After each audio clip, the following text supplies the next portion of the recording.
हरे कृष्णा। सभी भक्तों का हार्दिक स्वागत है इस दिव्य कृष्ण कथामृत कार्यक्रम में। हम थोड़ा सा कीर्तन करेंगे। यशोमती नंदन ब्रज नागर गोकुल रंजन काना। यशोमती नंदन ब्रज नागर गोकुल रंजन काना। यशोमती नंदन ब्रजवर नागर गोकुल रंजन काना। यशोमती नंदन ब्रजवर नागर गोकुल रंजन काना। गोपी परणधन मदन मनोहर धन मदन मनोहर। गोपी परणधन मदन मनोहर परणधन मदन मनोहर। कालिय दमन विधान कालिय दमन विधान कालिय दमन विधान।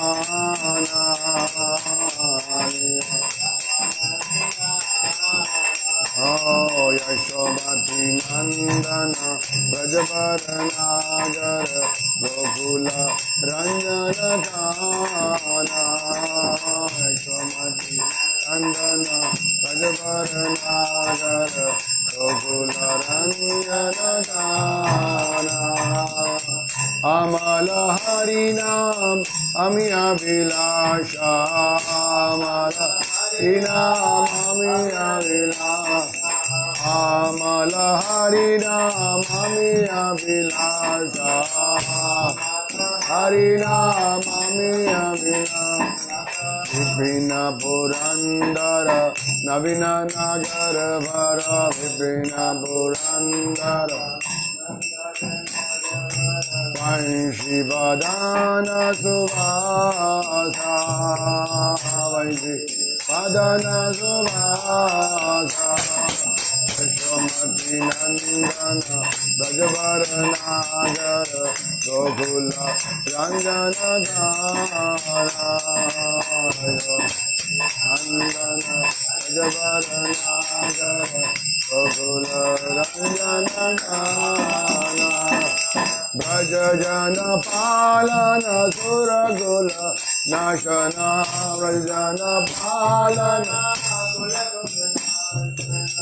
नंद गोधन रखवाला गोधन रखवाला नंद गोधन रखवाला गोधन रखवाला।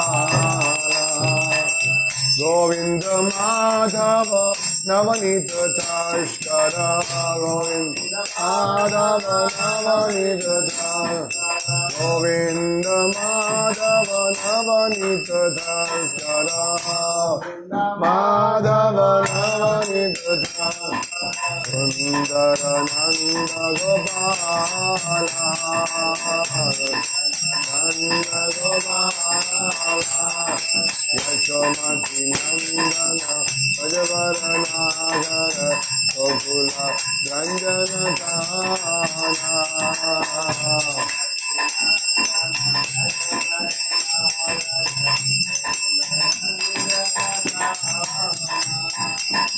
यमुना तट चर गोपी वसन हर चर गोपी वसन।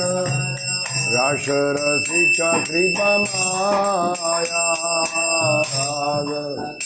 कृपा माया। श्री राधा वल्लभ वृंदावन नटवर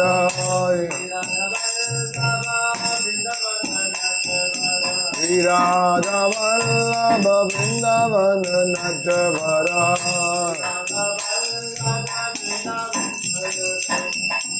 अति विनोदाशाय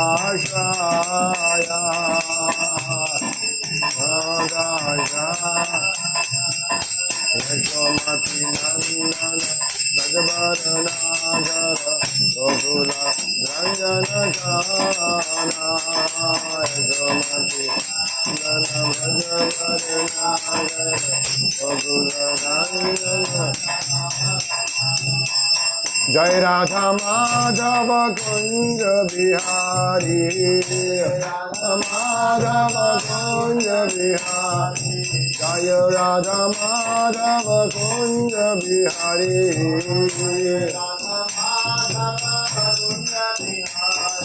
गोपी जन वल्लभ गिरिवरधारी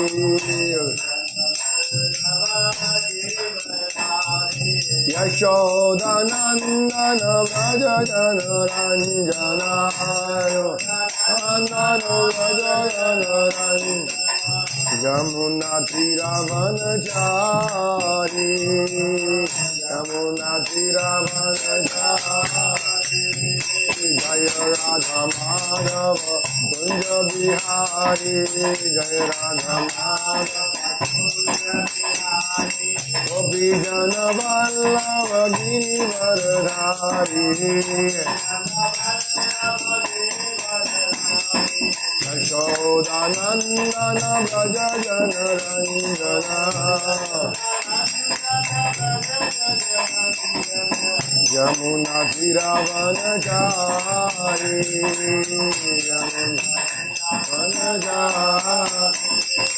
हरे कृष्णा कृष्ण कृष्ण हरे हरे हरे राम राम राम हरे हरे हरे कृष्णा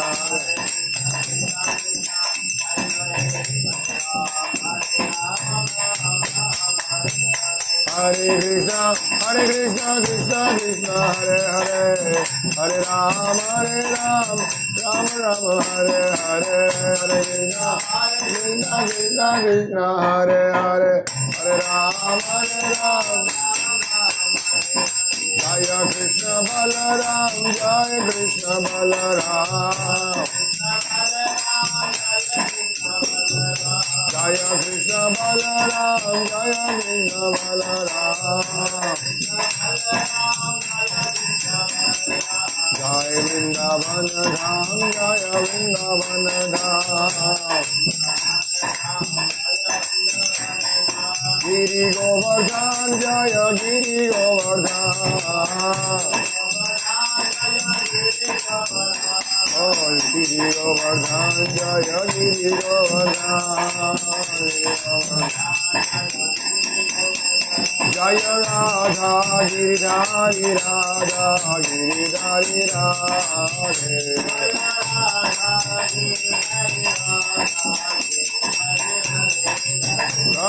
प्रभुपाद प्रभुपाद जय प्रभुपाद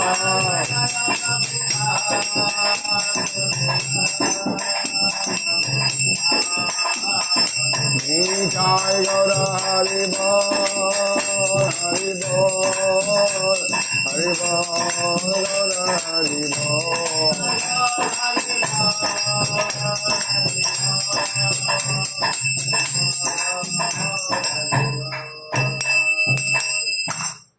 श्री हरिनाम संकीर्तन की जाय, श्री श्री कृष्ण बलराम की जाय, श्री वृंदावन धाम की जाय, श्री गिरि गोवर्धन की जाय, श्रील प्रभुपाद की जाय, निताय गौर हरि प्रेमानंदे। ओम नमो भगवते वासुदेवाय, ओम नमो भगवते वासुदेवाय, ओम नमो भगवते वासुदेवाय। नारायणं नमस्कृत्यं नरं चैव नरोत्तमं देवीं सरस्वतीं व्यासं ततो जायमुदीरये। नष्टप्राय सुभद्रेषु नित्यं भागवत सेवया भगवती उत्तम श्लोके भक्तिर्भवति नैष्ठिकी। हे कृष्ण करुणा सिंधु दीनबंधु जगतपते गोपेश गोपिका कांत श्री राधकांत नमस्तुते। तप्त कांचन गौरांगी राधे वृंदावनेश्वरी वृषभानुसुते देवीं प्रणमामि हरिप्रिये। कृष्णाय वासुदेवाय देवकी नंदनाय च नंदगोपकुमाराय गोविंदाय नमो नमः। हरे कृष्णा कृष्णा कृष्णा हरे हरे, हरे राम राम राम हरे हरे। नमो विष्णुपदाय कृष्ण पृष्ठाय भूतले श्रीमते भक्ति वेदांत स्वामी नित्य नामिने। नमस्ते सरस्वती देवे गौरवाणी प्रचारिणे निर्विशेष शून्यवादी पाशत देशतारिणे। आराध्यो भगवान व्रजेश तनया तद्धाम वृंदावनम रम्या कश्चिदुपासना ब्रजवदो वर्गेण च कल्पिता। श्रीमद्भागवतं प्रमाणममलं प्रेमोपमार्थो महान् श्री चैतन्य महाप्रभुर्मतमिदं तत्रादराना परः। हरे कृष्णा। एक बार फिर सब भक्तों का स्वागत है।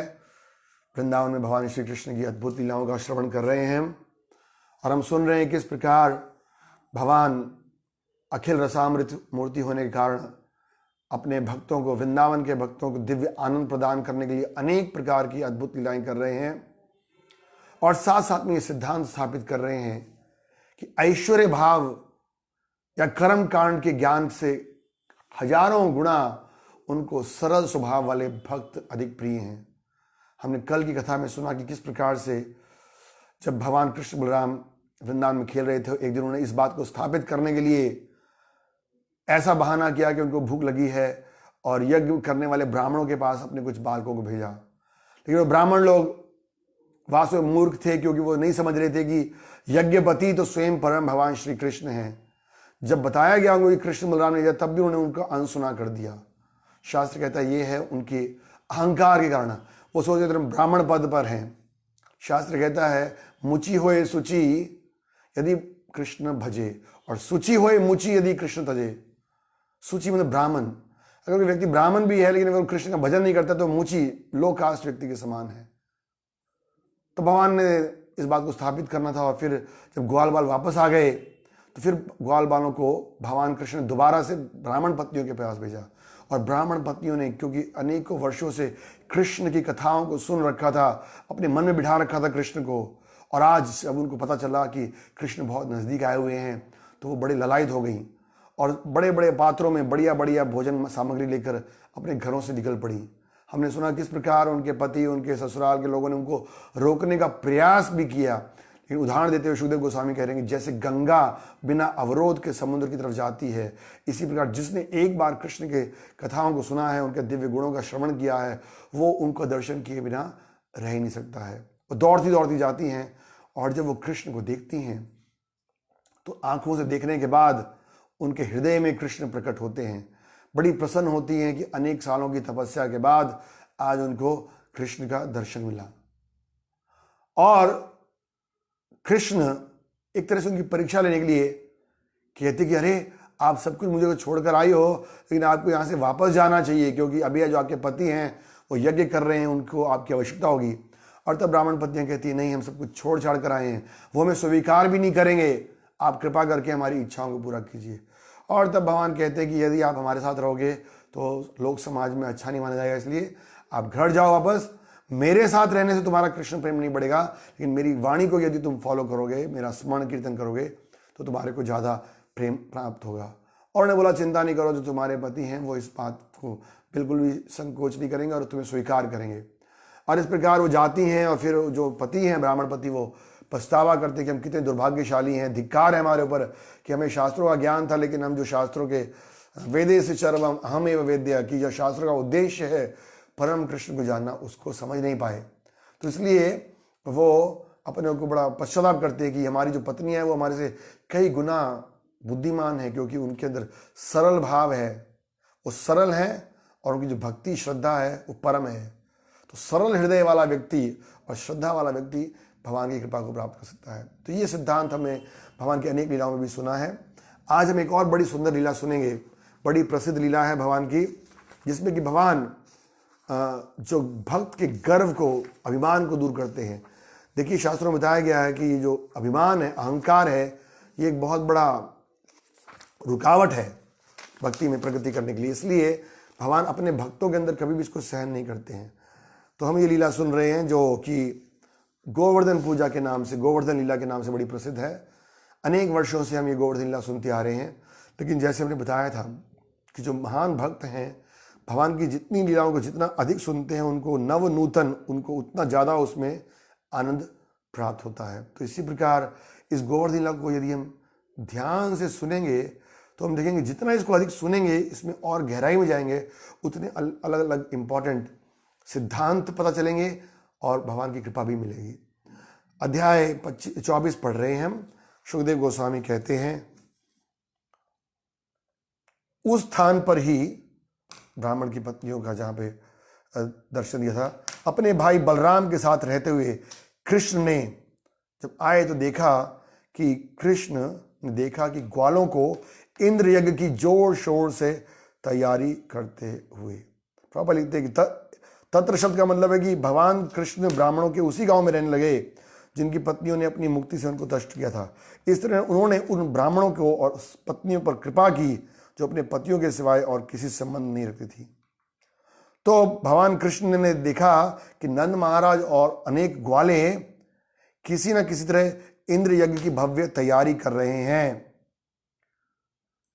अगले श्लोक में लिखते हैं, शुद्ध सर्वज्ञ परमात्मा होते हुए भी, सर्वज्ञ भगवान सब कुछ जानते हैं, परमात्मा है। हर कैसे भगवान सब कुछ जानते हैं? क्योंकि भगवान परमात्मा के रूप में हर जीव के हृदय में बैठे हैं। हृदय श्री अर्जुना तिष्ठति, और क्या कर रहे हैं? उपद्रष्टा अनुमंता, भगवान देख रहे हैं क्या कर रहा है जीव।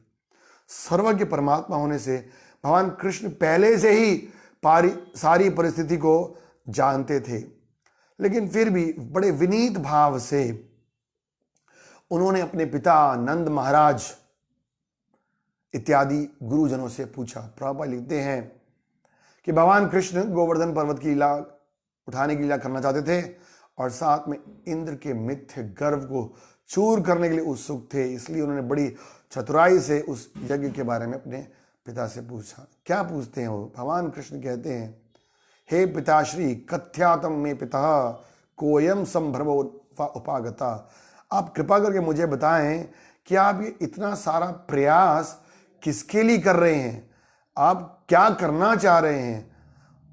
क्या ये कोई कर्मकांडी यज्ञ है?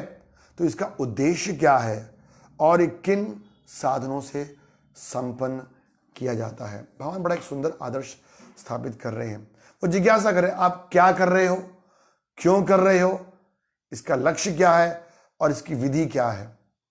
तो कोई भी कार्य हमें केवल रिचुअल के रूप में नहीं करना चाहिए। हमने चर्चा किया ना, एक होता है रिचुअल, एक होता है स्पिरिचुअल। रिचुअल मतलब केवल कर्म कांड के रूप में है। ऐसा नहीं कि भाई हमारे परंपरा में चला आ रहा तो हम कर रहे हैं। क्यों कर रहे हैं? किसी भी कार्य को करने से पहले यदि हम उसका उद्देश्य नहीं जानते होंगे तो हमारा जो प्रयास है वो सारा असफल होगा। तो कह रहे कि क्यों ये कार्य कर रहे हो आप? क्या ये कोई कर्मकांडी यज्ञ है? इनडायरेक्टली भगवान कह रहे कि कर्मकांडी यज्ञ तो केवल मूर्ख लोग करते हैं। आप किसको संतुष्ट करना चाहते हो इससे? तो ये भी इंपॉर्टेंट पॉइंट है। हम जब कोई कार्य करते हैं तो हमें देखना चाहिए कि हम किसको संतुष्ट करने जा रहे हैं। भगवान गीता में कह रहे हैं सम सिद्धि हरितोषणम, शास्त्र कहता है, भागवतम कहता है कि हमारा सारा प्रयास हरि को संतुष्ट करने भी नहीं होना चाहिए है। तो कह रहे हैं कि अगर आप कोई कार्य कर रहे हो सिर्फ इसलिए क्योंकि आपके माता पिता परदादा करते आ रहे हैं और अगर आप उसके वास्तविक उद्देश्य को नहीं जानते हो तो फिर आप उसका जो वास्तविक रिजल्ट है वो भी प्राप्त नहीं कर पाओगे। तो यहाँ से दो बड़े इंपॉर्टेंट लेसन वो दे रहे हैं। एक तो कि हमें कोई भी कार्य करने से पहले उसके लक्ष्य, उसके उद्देश्य, उसकी सफलता के बारे में जरूर जानना चाहिए कि क्या इसका उद्देश्य क्या, उसको समझना चाहिए। बिना सोचे समझे अंधाधुन किसी के पीछे नहीं लग जाना चाहिए। और दूसरा वो कहते हैं आगे श्लोक में, हे पिताश्री कृपा करके इसके विषय में मुझे बतलाइए, मुझे जानने की बड़ी इच्छा है। भगवान तो सब कुछ जानते हैं लेकिन कुछ लीला करना चाहते हैं। कह रहे मेरे को बड़ी इच्छा है और मैं श्रद्धा पूर्वक सुनने को तैयार हूं।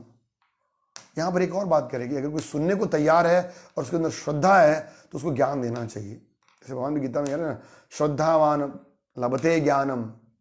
तो जो श्रोता है उसके अंदर सुनने की इच्छा होनी चाहिए और श्रद्धा होनी चाहिए। ऐसा नहीं कि जबरदस्ती बिठा दिया सुनो बैठकर, तो वो बैठेगा नहीं, उसका मन नहीं लगेगा। श्रद्धा भी होनी चाहिए।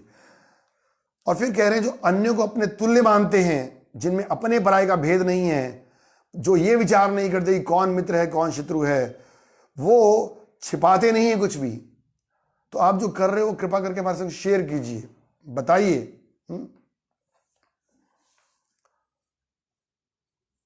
कह रहे जो उदासीन होता है उसे शत्रु की तरह बचना चाहिए, किंतु मित्र को अपने ही समान समझना चाहिए।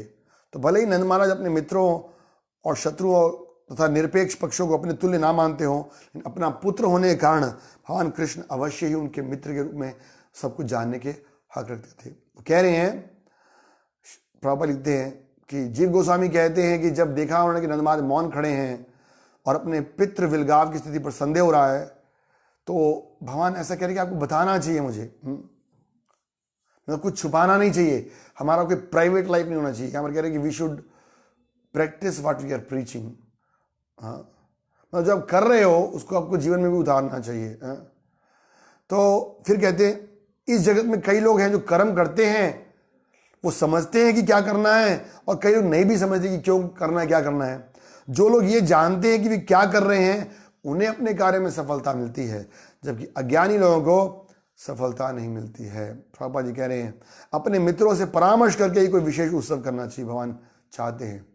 तो आप जो कर रहे हो क्यों कर रहे हो, इसका क्या उद्देश्य है, अपने लोगों से सलाह मशवरा करके करना चाहिए। जो व्यक्ति ये नहीं जानता कि वे क्या कर रहा है तो भला उसके कार्य में क्या सफलता मिलेगी। इस तरह हम भौतिक जीवन में कार्य तो कर रहे हैं, बट इसका उद्देश्य क्या है। अगर हम ये सोचते हैं कि उद्देश्य शांति और आनंद प्राप्त करना है, तो हमें समझना चाहिए कि इस तरीके से हम शांति और आनंद प्राप्त नहीं कर सकते। जैसे प्रभुपाद जी कई बार उदाहरण देते थे, कोई व्यक्ति यदि सड़क पे जा रहा है, उससे आप पूछते हो कहाँ जा रहे हो, और वो कहते मुझे पता नहीं कहाँ जा रहा हूँ, तो वो बड़ा मूर्ख है। तो भगवान कह रहे हैं कि आप भी इतना बड़ा यज्ञ का आयोजन कर रहे हो, इसका उद्देश्य क्या है, क्योंकि तभी आपको इसमें सफलता मिलेगी। तो इस तरह से आचार्य होने के नाते आपको बताना चाहिए कि आप जो कर रहे हो उसका उद्देश्य क्या है। अब वो कहते हैं ऐसा होने से आप मुझे स्पष्ट रूप से अपने उस अनुष्ठान उद्योग को बता दें। और फिर एक इंपॉर्टेंट बात करें, क्या ये उत्सव जो आप कर रहे हो शास्त्र सम्मत है। देखिए भगवान तो धर्म संस्थापना अर्थाय, और धर्म क्या है, धर्मम तो साक्षात भगवत प्रणीतम, भगवान के द्वारा बनाए गए नियम जो कि शास्त्रों में बताए गए हैं। तो भगवान कृष्ण नंद महाराज से कह रहे हैं जो आप ये यज्ञ कर रहे हो वो क्या शास्त्र सम्मत है, क्या शास्त्रों में इसका वर्णन है कहीं, या केवल समाज की रीति फॉलो कर रहे हैं। प्रॉपर प्राय आजकल लोग ऐसे ही हैं, दादा परदादा से जो काम चला आ रहा है वो कर रहे हैं, सोमवार को ये करना है, मंगलवार को ये करना है, बुधवार को ये करना है, बट क्या उसका शास्त्रों में वर्णन है कि नहीं, ये जरूर विचार करना चाहिए बुद्धिमान व्यक्तियों को कोई भी कार्य करने से पहले। जब नंद महाराज ने सुना तो नंद महाराज तो भगवान के प्रिय पिता हैं, ये कहते हैं उत्तर देंगे, क्योंकि उन्होंने सोचा कि अगर मैं मना करूंगा तो ये उससे पहले ही भगवान ने इतनी सारी आर्गुमेंट्स दे दी कि आप ये नहीं सोचो कि मेरे को समझ नहीं आएगा, मैं आपका सुहृद दूँ, आप बताइए, छुपाइए नहीं। तो नंद महाराज क्या कहते हैं, कहते हैं ईश्वर, महान ईश्वर इंद्र वर्षा के नियंत्रक हैं, ये बादल उन्हीं के साक्षात प्रतिनिधि हैं, और वे ही वर्षा करते हैं जिससे समस्त प्राणियों को सुख और जीवन दान मिलता है। आगे कहते हैं हे पुत्र, केवल हम ही नहीं अन्य लोग भी वर्षा करने वाले इन बादलों के स्वामी की पूजा करते हैं। हम उन्हें अन्न और अन्य पूजा सामग्री भेंट करते हैं जो वर्षा रूपी उन्हीं के वीर्य के समान है। और खासकर से नंद महाराज कह रहे हैं कि देखो हम तो क्या है, हम गोपाल हैं, गायों का पालन करने वाले हैं, और हम क्या है, अनाज की उत्पत्ति करने वाले हैं, हम गायों का रक्षा करने वाले हैं। तो हम पूर्ण रूप से बारिश पर निर्भर करते हैं, खेतों में भी बारिश चाहिए, गायों के लिए बारिश चाहिए। तो बारिश के जो इंचार्ज हैं वो कौन है, नियंत्रक हैं इंद्र। इसलिए इंद्र को प्रसन्न करने के लिए, जिससे कि वो हमारे को सुखमय आनंद जीवन के लिए पर्याप्त वर्षा दें, हम क्या है, अन्न और पूजा सामग्री भेंट करके उनकी पूजा करने की तैयारी कर रहे हैं। वो कह रहे हैं इंद्र के लिए संपन्न यज्ञों से बचे झूठन को ग्रहण करके लोग अपना जीवन पालन करते हैं, मतलब उनको यज्ञ करते हैं और एक जो प्रसाद बचता है उसको लेते हैं। और कौन से, खासकर से धर्म, अर्थ और काम रूपी तीन लक्ष्यों को प्राप्त करते हैं। इस प्रकार भगवान इंद्र उद्यमी पुरुषों की सकाम सफलता के लिए उत्तरदायी अभिकर्ता हैं। तो वो कह रहे हैं कि इंद्र की कृपा से ही हमें धर्म और अर्थ में जो सुविधाएं चाहिए वो प्राप्त होंगी। फिर कहते हैं ये धर्म स्वस्थ परंपरा पर आश्रित है।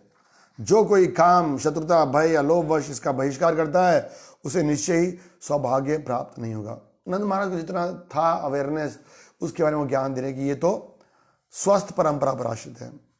सुखदेव गोस्वामी कहते हैं जब भगवान ने सुना वचो निष्मय नंदस्य, जब भगवान केशव कृष्ण ने अपने पिता नंद महाराज और ब्रज के अन्य गुरुजनों से कथनों को सुना तो उनके मन में विचार आया कि ये लोग इंद्र को बड़ा नियंत्रक मानते हैं और इंद्र भी अपने आप को बहुत बड़ा कंट्रोलर, नियंत्रक मानता है और उसको बड़ा अभिमान हो गया इस बात का। तभी तो ये लोग डर के कह रहे हैं कि अगर हम उनकी पूजा नहीं करेंगे तो हमारे को सौभाग्य प्राप्त नहीं होगा। तो इंद्र के प्रति क्रोध उत्पन्न हुआ उनके मन में कि क्यों ये इंद्र ऐसा कर रहा है, ग्वाल बाल जो साधारण भक्त हैं उनके प्रति क्यों ये इकट्ठा कर रहा है। करने के उद्देश्य से, इंद्र के प्रति क्रोध उत्पन्न करने के उद्देश्य से उन्होंने अपने पिता को बोलना शुरू किया। प्रभुपाद इस बात में बड़ा ही महत्वपूर्ण बात लिखते हैं, भगवान कृष्ण की आंतरिक इच्छा देवताओं के अपमान करने की नहीं थी, अपितु उस मिथ्या गर्व के पर्वत को ढा देने की थी जो भगवान के उस शुद्र सेवक के मन में उत्पन्न हुआ था, जो इंद्र के रूप में भगवान का प्रतिनिधित्व कर रहा था। यह हमें समझना चाहिए। ये सब जितने भी देवी देवता हैं वो क्या हैं, भगवान के प्रतिनिधि हैं। हम श्रीमद् भागवतम के अंत में सुनते हैं 12वें स्कंद में 13वां अध्याय है, पहला श्लोक पहले ही चलता है, या ब्रह्म वरुण इंद्रिया मारुत स्तुवंती दिव्य स्तवई वेदेश सांग पद क्रमोपि निषेध गायंती या सामगा ध्यानावसिता मदगतेन मनसा पश्यन्ति यो योगिनाम यस्यांत ना विदु सुरासुरा गण देवै तस्मै नमः। कहते हैं ब्रह्मा जी, इंद्र, शिव जी, मारुत गण दिव्य स्तुतियों का उच्चारण करके और उनके अंगों पर जिन भगवान की स्तुति करते हैं, सामवेद जिनका गायन करते हैं, सिद्ध योगी अपनी समाधि में जिनका ध्यान करते हैं और जिनका दर्शन अपने मन में करने का प्रयास करते हैं और जिनका पार किसी देवता या असुर दोनों के लिए संभव नहीं है, ऐसे भगवान को मैं सादर प्रणाम करता हूं। तो भगवान जानते थे कि इंद्र क्या है, मेरा प्रतिनिधि देवता है। देखिए, एक प्रकार के व्यक्ति हैं जो स्वतंत्र रहकर और केवल इंद्रिय तृप्ति करना चाहते हैं। एक प्रकार के व्यक्ति हैं जो बिना किसी निज इंद्रिय प्रीति के शुद्ध भावना से भगवान की सेवा करना चाहते हैं। लेकिन तीसरे प्रकार के व्यक्ति हैं जो इन दोनों के बीच में हैं, जो चाहते तो हैं भगवान की सेवा करना, लेकिन साथ में उनके अंदर कुछ स्वामित्व की भावना है, इंद्रियत्व की भावना है। तो ऐसे लोगों को उनकी इच्छा पूरी करने के लिए भगवान देवताओं का रोल देते हैं। लेकिन जब वो उस अहंकार में इतना ज्यादा पागल हो जाते हैं कि वो भगवान की सत्ता को भूल जाते हैं, तब भगवान फिर उनको दंडित करके उनके अभिमान और अहंकार को दूर करते हैं। कुछ दिनों पहले मैंने जब ब्रह्मा जी की कथा सुनी थी, किस प्रकार से ब्रह्मा मोह लीला में उनको अपने पद पर अभिमान हो गया, अरे ये छोटे से बालक कैसे भगवान हो सकता है, और उन्होंने चोरी कर लिया। लेकिन बाद में उनको अपनी गलती का रियलाइज हुआ। इसी तरह इंद्र जो है, इंद्र क्या है, बड़े देवता हैं लेकिन भगवान के प्रतिनिधि हैं। इंद्र सारे देवताओं के राजा हैं। अरे भगवान तो स्वयं इंद्र के भाई के रूप में बन के आए, उपेंद्र, उनका नाम उपेंद्र है। जब भगवान वामन के रूप में आए तो भगवान तो चाहते हैं अपने भक्तों का गुणगान करना, जो उनका भक्ति सेवा करते हैं। हाँ? भगवान ने अर्जुन का गुणगान किया, स्वयं उनके रथ के सारथी बने। भगवान युधिष्ठिर महाराज के दूतवाहक बनकर गए। भगवान ने सुदामा जी का गुणगान किया।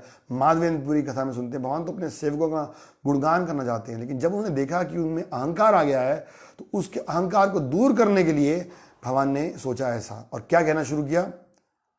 तो हमारे शास्त्री 5 कारण दे रहे हैं कि क्यों भगवान नंद महाराज की बात को प्रत्युत्तर कर रहे हैं। पहला, कर्मण जायते जंतु कर्मणैव प्रलीयते सुखम दुखम भयम क्षेमम कर्माण अपिद्यते। वो कहते हैं, भगवान कृष्ण एक फिलॉसफी दे रहे हैं जो कि बेस्ट फिलॉसफी नहीं है। क्या कह रहे हैं, कर्म से ही जीव जन्म लेता है और कर्म से ही उसका विनाश होता है। यहां कर्म शब्द का हमें समझना चाहिए। मतलब कर्म वैसे साधारण रूप से किसी कार्य को भी कर्म बोलते हैं। जब हम कोई भौतिक इच्छाओं से कोई कार्य करते हैं उसको भी कर्म बोलते हैं। तो भगवान क्या कह रहे हैं, कर्म से जीव जन्म लेता है, कर्म से उसका विनाश होता है, और जो उसके सुख दुख लाभ हानि सुरक्षा है वो भी कर्म के प्रभाव से ही हैं। तो इसमें इंद्र का कहां से रोल आ गया? भगवान ये कहना चाहते हैं। लोग कहते हैं ना अच्छे कर्म करो बस, बाकी भगवान को कोई मानने की जरूरत नहीं है। प्रभुपाद ये कह रहे हैं ना, भगवान कृष्ण ने कर्मवाद या कर्म मीमांसा नामक दर्शन का कथन करके जो आधार प्रस्तुत किया, उसमें क्या है कि वो कर्म को तो मानते हैं, अच्छे कर्म करोगे तो अच्छा फल मिलेगा, बुरे कर्म करोगे तो बुरा फल मिलेगा। वो कह रहे हैं इस दर्शन के अनुसार जैसा बोगे वैसा पाओगे। तो भगवान कहना चाह रहे हैं अरे ये तो कर्मों के ऊपर डिपेंड कर रहा है।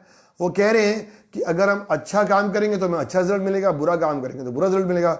मतलब कि अगर हम अच्छे कर्म करेंगे तो इंद्र बारिश देगा हमें, अच्छे कर्म नहीं करेंगे तो बारिश नहीं देगा। इसे उदाहरण समझ लीजिए, आप टेलीफोन यूज़ करते हो, पानी यूज़ करते हो, बिजली यूज़ करते हो, तो अगर आप सही उपयोग कर रहे हो, पैसे दे रहे हो, तो बिजली आपको कंटिन्यूस मिलती रहेगी।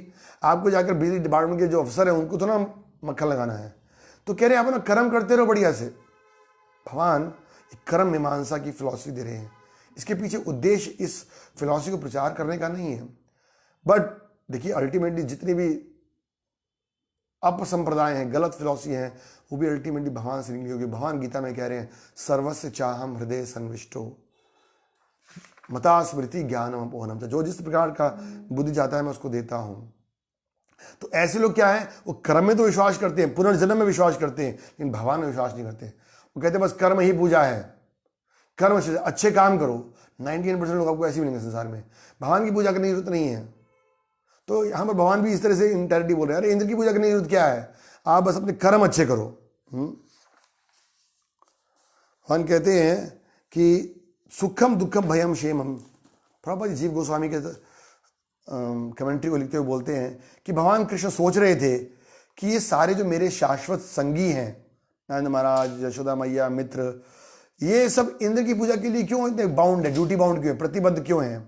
इस तरह यद्यपि भगवान का मुख्य उद्देश्य तो इंद्र के मिथ्या गर्व को चूर करना था, किंतु अपने भक्तों को यह भी याद दिलाना चाहते थे कि उन्हें तथाकथित देवताओं की ओर सेवा नहीं करनी चाहिए। तो दूसरा किरण यह था कि जब भगवान आते हैं तो ये स्थापित करना चाहते हैं कि जब मैं हूं तो फिर और किसी देवी देवता का सेवा करने की आवश्यकता नहीं है। रादर ये एक तरह से अपराध है। क्यों? क्योंकि देवी देवता सभी भगवान से ही, भगवान गीता में कह रहे हैं जितने भी देवी देवता हैं वो उनके प्रतिनिधि हैं, उनसे वो सारी शक्ति प्राप्त कर रहे हैं। और वो उदाहरण देते हैं कि जिस प्रकार से अगर पेड़ की जड़ें पानी डालेंगे तो सारा पेड़ हरा भरा रहेगा। तो अगर हम भगवान को प्रसन्न करेंगे तो जितने भी देवी देवता हैं वो स्वयं प्रसन्न हो जाएंगे। हम एक श्लोक सुनते हैं, देव ऋषि भूताप्त नृणम पितृणाम ना किंग करो नाय मृणी च राजन सर्वात्मना या शरणम शरण्यम गतो मुकुंदम परिहत्य करतम। क्या कहते हैं, हे राजन, जिस व्यक्ति ने सारे भौतिक कार्यों को त्याग कर उन मुकुंद के चरण कमलों में पूरी तरह शरण ले रखी है, जो सबको आश्रय देने वाले हैं, ऐसा व्यक्ति देवताओं, ऋषियों, पितरों, संबंधियों, मनुष्यों क्या ऋणी नहीं रहता। चूंकि इन सभी श्रेणियों के जीव भगवान के विभिन्न अंश हैं, अतः जिसने भगवान की सेवा को अपना लक्ष्य मान लिया है वो अपने आप इन ऋणों से मुक्त हो जाता है। तो यहां पर भगवान इस सिद्धांत को स्थापित करना चाहते हैं, सर्वधर्मान परित्यज्य माम एकम शरणम व्रज, सब कुछ छोड़कर एकमात्र मेरी शरण में आओ। तो भगवान सोच रहे हैं सीधे साधे मेरे भक्त हैं, ये कहां देवी देवताओं के चक्कर में पड़ गए हैं। तो भगवान उनको कन्विंस करना चाहते हैं, इसलिए वो इस तरह से कह रहे हैं। आगे कह रहे हैं ना कृष्ण, यदि कोई परम नियंता हो भी जो अन्यों को उनके कर्मों का फल प्रदान करता है तो उसे भी कर्म करने वाले पर आश्रित करना पड़ेगा। मेन वो कह रहे हैं कि कर्म मीमांसा में चल रहा है अभी तो, कि जैसा कर्म करोगे वैसे देने वाला भी देखा ना, जैसे जज है वो आपके कर्मों के अनुसार आपको कर्म फल देता है। तो असली में इंद्र जो हैं वो कर्म फलों को सिर्फ प्रदान करने वाले हैं, उनको इसमें आसक्ति नहीं होना चाहिए कि मैं इंचार्ज हूं। तो he should be performing responsibility but without attachment. अपना कर्म करना है लेकिन बिना आसक्ति के। और दूसरी तरफ कई लोग हैं कहते हैं हमारे ठीक है त्याग है लेकिन हम अपनी रिस्पॉन्सिबिलिटी हम छोड़ देंगे, लेकिन रिस्पॉन्सिबिलिटी नहीं, वो भी गलत है। तो यहां पर भगवान कर्म मीमांसा के ऊपर जोर दे रहे हैं कि कर्म के आधार पर तो इंद्र तुम्हें रिजल्ट देगा, खाली उसकी पूजा करने से कुछ होने वाला नहीं है। और दूसरा कारण वो कह रहे हैं कि प्रभुपाद जी समझा रहे हैं कि वो चाहते थे कि इस सिद्धांत को स्थापित करना कि सब लोग देवी देवताओं की बजाय भगवान कृष्ण की स्वयं पूजा करें हैं। भगवान स्वयं कह रहे हैं सर्वधर्मान परित्यज्य। तो जब धर्म शब्द यहाँ पर आता है तो मन गढ़ंत धर्म की बात है। और भगवान तीसरे अध्याय में बताएंगे, कई जगह बताएंगे कि जो देवी देवताओं की पूजा करता है वो कम बुद्धि वाला है, क्योंकि वो जानता नहीं है कि जो देवी देवताओं से प्राप्त सुविधाएं हैं वो भी भगवान कृष्ण से ही मिल रही हैं। और देवी देवता हमें सुविधा दे सकते हैं पर उसकी रक्षा नहीं कर सकते हैं। पर भगवान गीता में कह रहे योग क्षेम वहां में हम, जब मैं दूंगा तो मैं उसकी रक्षा भी करूंगा। और तीसरा कारण हमने सुना, मुख्य कारण, भगवान अपने भक्त है इंद्र, उसके अभिमान को चूर करना थे। उनको लग रहा था इसके में बहुत अभिमान हो गया है। जब भगवान कृष्ण प्रकट हुए तो बहुत कम लोग जानते थे कि भगवान परम भगवान है। भगवान गीता में कह रहे हैं ये यथा माम प्रबुद्धन्ते ताम से बजाम्य हम। तो जिसके अंदर जितना श्रद्धा भक्ति है वही भगवान को समझता है, और बाकी सब लोग अपने आप को स्वयं को शक्तिशाली मानने लगते हैं, चाहे वो कोई मनुष्य हो जैसे कंस था, और चाहे कोई देवी देवता हो जैसे कि ब्रह्मा या इंद्र थे। तो देखते हैं हम देवताओं के अंदर भी कई लोग ये नहीं जान पाते कि कृष्ण स्वयं परम भगवान है। बाद में ब्रह्मा जी ने रियलाइज किया कि ईश्वर परमा कृष्णा सच्चिदानंद विग्रह। तो कृष्ण जानते थे कि इंद्र के अंदर बहुत अहंकार है, क्योंकि वो एक ऐसी पोजीशन में है ना, कंट्रोल की पोजीशन में है, देवताओं का राजा है वो। प्रॉपर लिखते हैं बहुत मुश्किल बात है कि आपके पास पावर है, आपके पास मनी है, आपके पास कंट्रोल है, और फिर भी आप विनम्र बने रहो और आपके अंदर अहंकार ना है। ये बहुत ही रेयर सर्कमस्टांस है। तो इंद्र कोई एक्सेप्शन नहीं था। इंद्र के पास पावर थी, लेकिन पावर कहते हैं ना, power corrupts and absolute power corrupts absolutely. तो इंद्र के पास एब्सोल्यूट पावर थी इन द सेंस कि वो देवताओं का राजा था। तो एक तरह से उसका माइंड करप्ट हो गया था। हम देखेंगे आगे किस तरह से। तो इसलिए इंद्र चाहे वो भगवान का भक्त भी है, और खासकर से भगवान अपने भक्तों में तो बिल्कुल अहंकार देखना चाहते, क्योंकि वो जानते कि भक्त लोग अगर अहंकारी बन जाएंगे, अगर उनके अंदर ये अहंकार हो जाएगा, फिर वो अपनी भक्ति की सेवा नहीं कर पाएंगे। तो जब भगवान ने देखा कि इंद्र के अंदर अहंकार है, तो उस अहंकार को दूर करने के लिए भगवान उसको शुद्ध करना चाहते थे। तो देखिए, एक तरफ जहां पर भगवान ये स्थापित करना चाहते हैं कि जब भगवान की उपस्थिति में या जो भगवान के शुद्ध भक्त हैं उनको अन्य किसी देवी देवताओं की पूजा करने की जरूरत नहीं है, दूसरी तरफ वहां पर वो इंद्र के अभिमान को भी दूर करना चाहते थे। तीसरी तरफ वो ब्रजवासियों को आनंद देना चाहते थे। ये बड़ा गुप्त कारण है। जब भी भगवान ग्वाल बालों के संग खेलने आते तो शाम को जब वापस उनको घर जाना होता तो उनको बड़ा दुख होता। वो ग्वाल बालों के विरह में रह नहीं पाते थे। इसी तरह जब भगवान गोपियों से मिलते तो रात के बाद गोपियां भी वापस चली आती, तो गोपियों को भी बड़ा दुख होता था। तो भगवान कृष्ण की इच्छा हुई कि मैं ब्रजवासियों को पूर्ण आनंद दूं, कुछ ऐसा करूं जिससे कि ग्वाल बाल और गोपियां सब मेरे साथ एक साथ लगातार कुछ लंबे समय के लिए रहें। जैसे लोग होते हैं ना, लॉन्ग ड्राइव पे जाकर आनंद आता है, तो भगवान ने कहा कुछ लंबे समय के लिए रहेंगे तो फिर हमें आनंद आएगा। एक कारण और, ये जो हम सुने ना एथिस्ट फिलॉसफीज हैं कि कर्म करो या कर्म के अनुसार ही तुम्हें फल मिलेगा, तो प्रभुपाद लिखते हैं कि इस संसार में अच्छा और बुरा असली में दोनों भगवान से निकला है। कई लोग बोलते हैं ना कि पाप अगर सब कुछ भगवान से निकला तो पाप भी भगवान से निकला, यस, लेकिन हमारी इच्छा है कि हम किसको चूज करना चाहते हैं। तो यहां लिख रहे हैं कि जो ये फिलॉसफी ज्ञान दे रहे हैं ना भगवान नंद महाराज को कि कर्म ही पूजा है और बस जैसा तुम कर्म करोगे वैसा तुम्हें रिजल्ट मिलेगा, ये जानने की जरूरत नहीं है कोई कि भगवान है कि नहीं है, स्वामी कोई है कि नहीं है। तो ये फिलॉसफी है, ये भगवान ने स्वयं प्रस्तुत की उन लोगों के लिए जो पथभ्रष्ट होना चाहते हैं। भगवान गीता में कह रहे हैं सर्वस्व चाहम हृदय संविष्टो मता स्मृति ज्ञानम अपोनम चा। मैं सबके हृदय बैठा हूँ और खासकर से उसकी बुद्धि हटता हूँ जो मेरे विपरीत जाना जाता है। तो ये सोच रहे हैं भगवान की क्यों मेरे जो पिता हैं भक्त हैं ये समय वेस्ट कर रहे हैं इंद्र की पूजा करने में। तो इसलिए भगवान ने ये फिलॉसफी किया। और चौथा रीज़न, जो मेन रीज़न है एक, कि भगवान अपने महान भक्त गोवर्धन का गुणगान करना चाहते हैं, उनको आनंद प्रदान करना चाहते हैं। ये जो गोवर्धन है वो भगवान के बड़े महान भक्त हैं।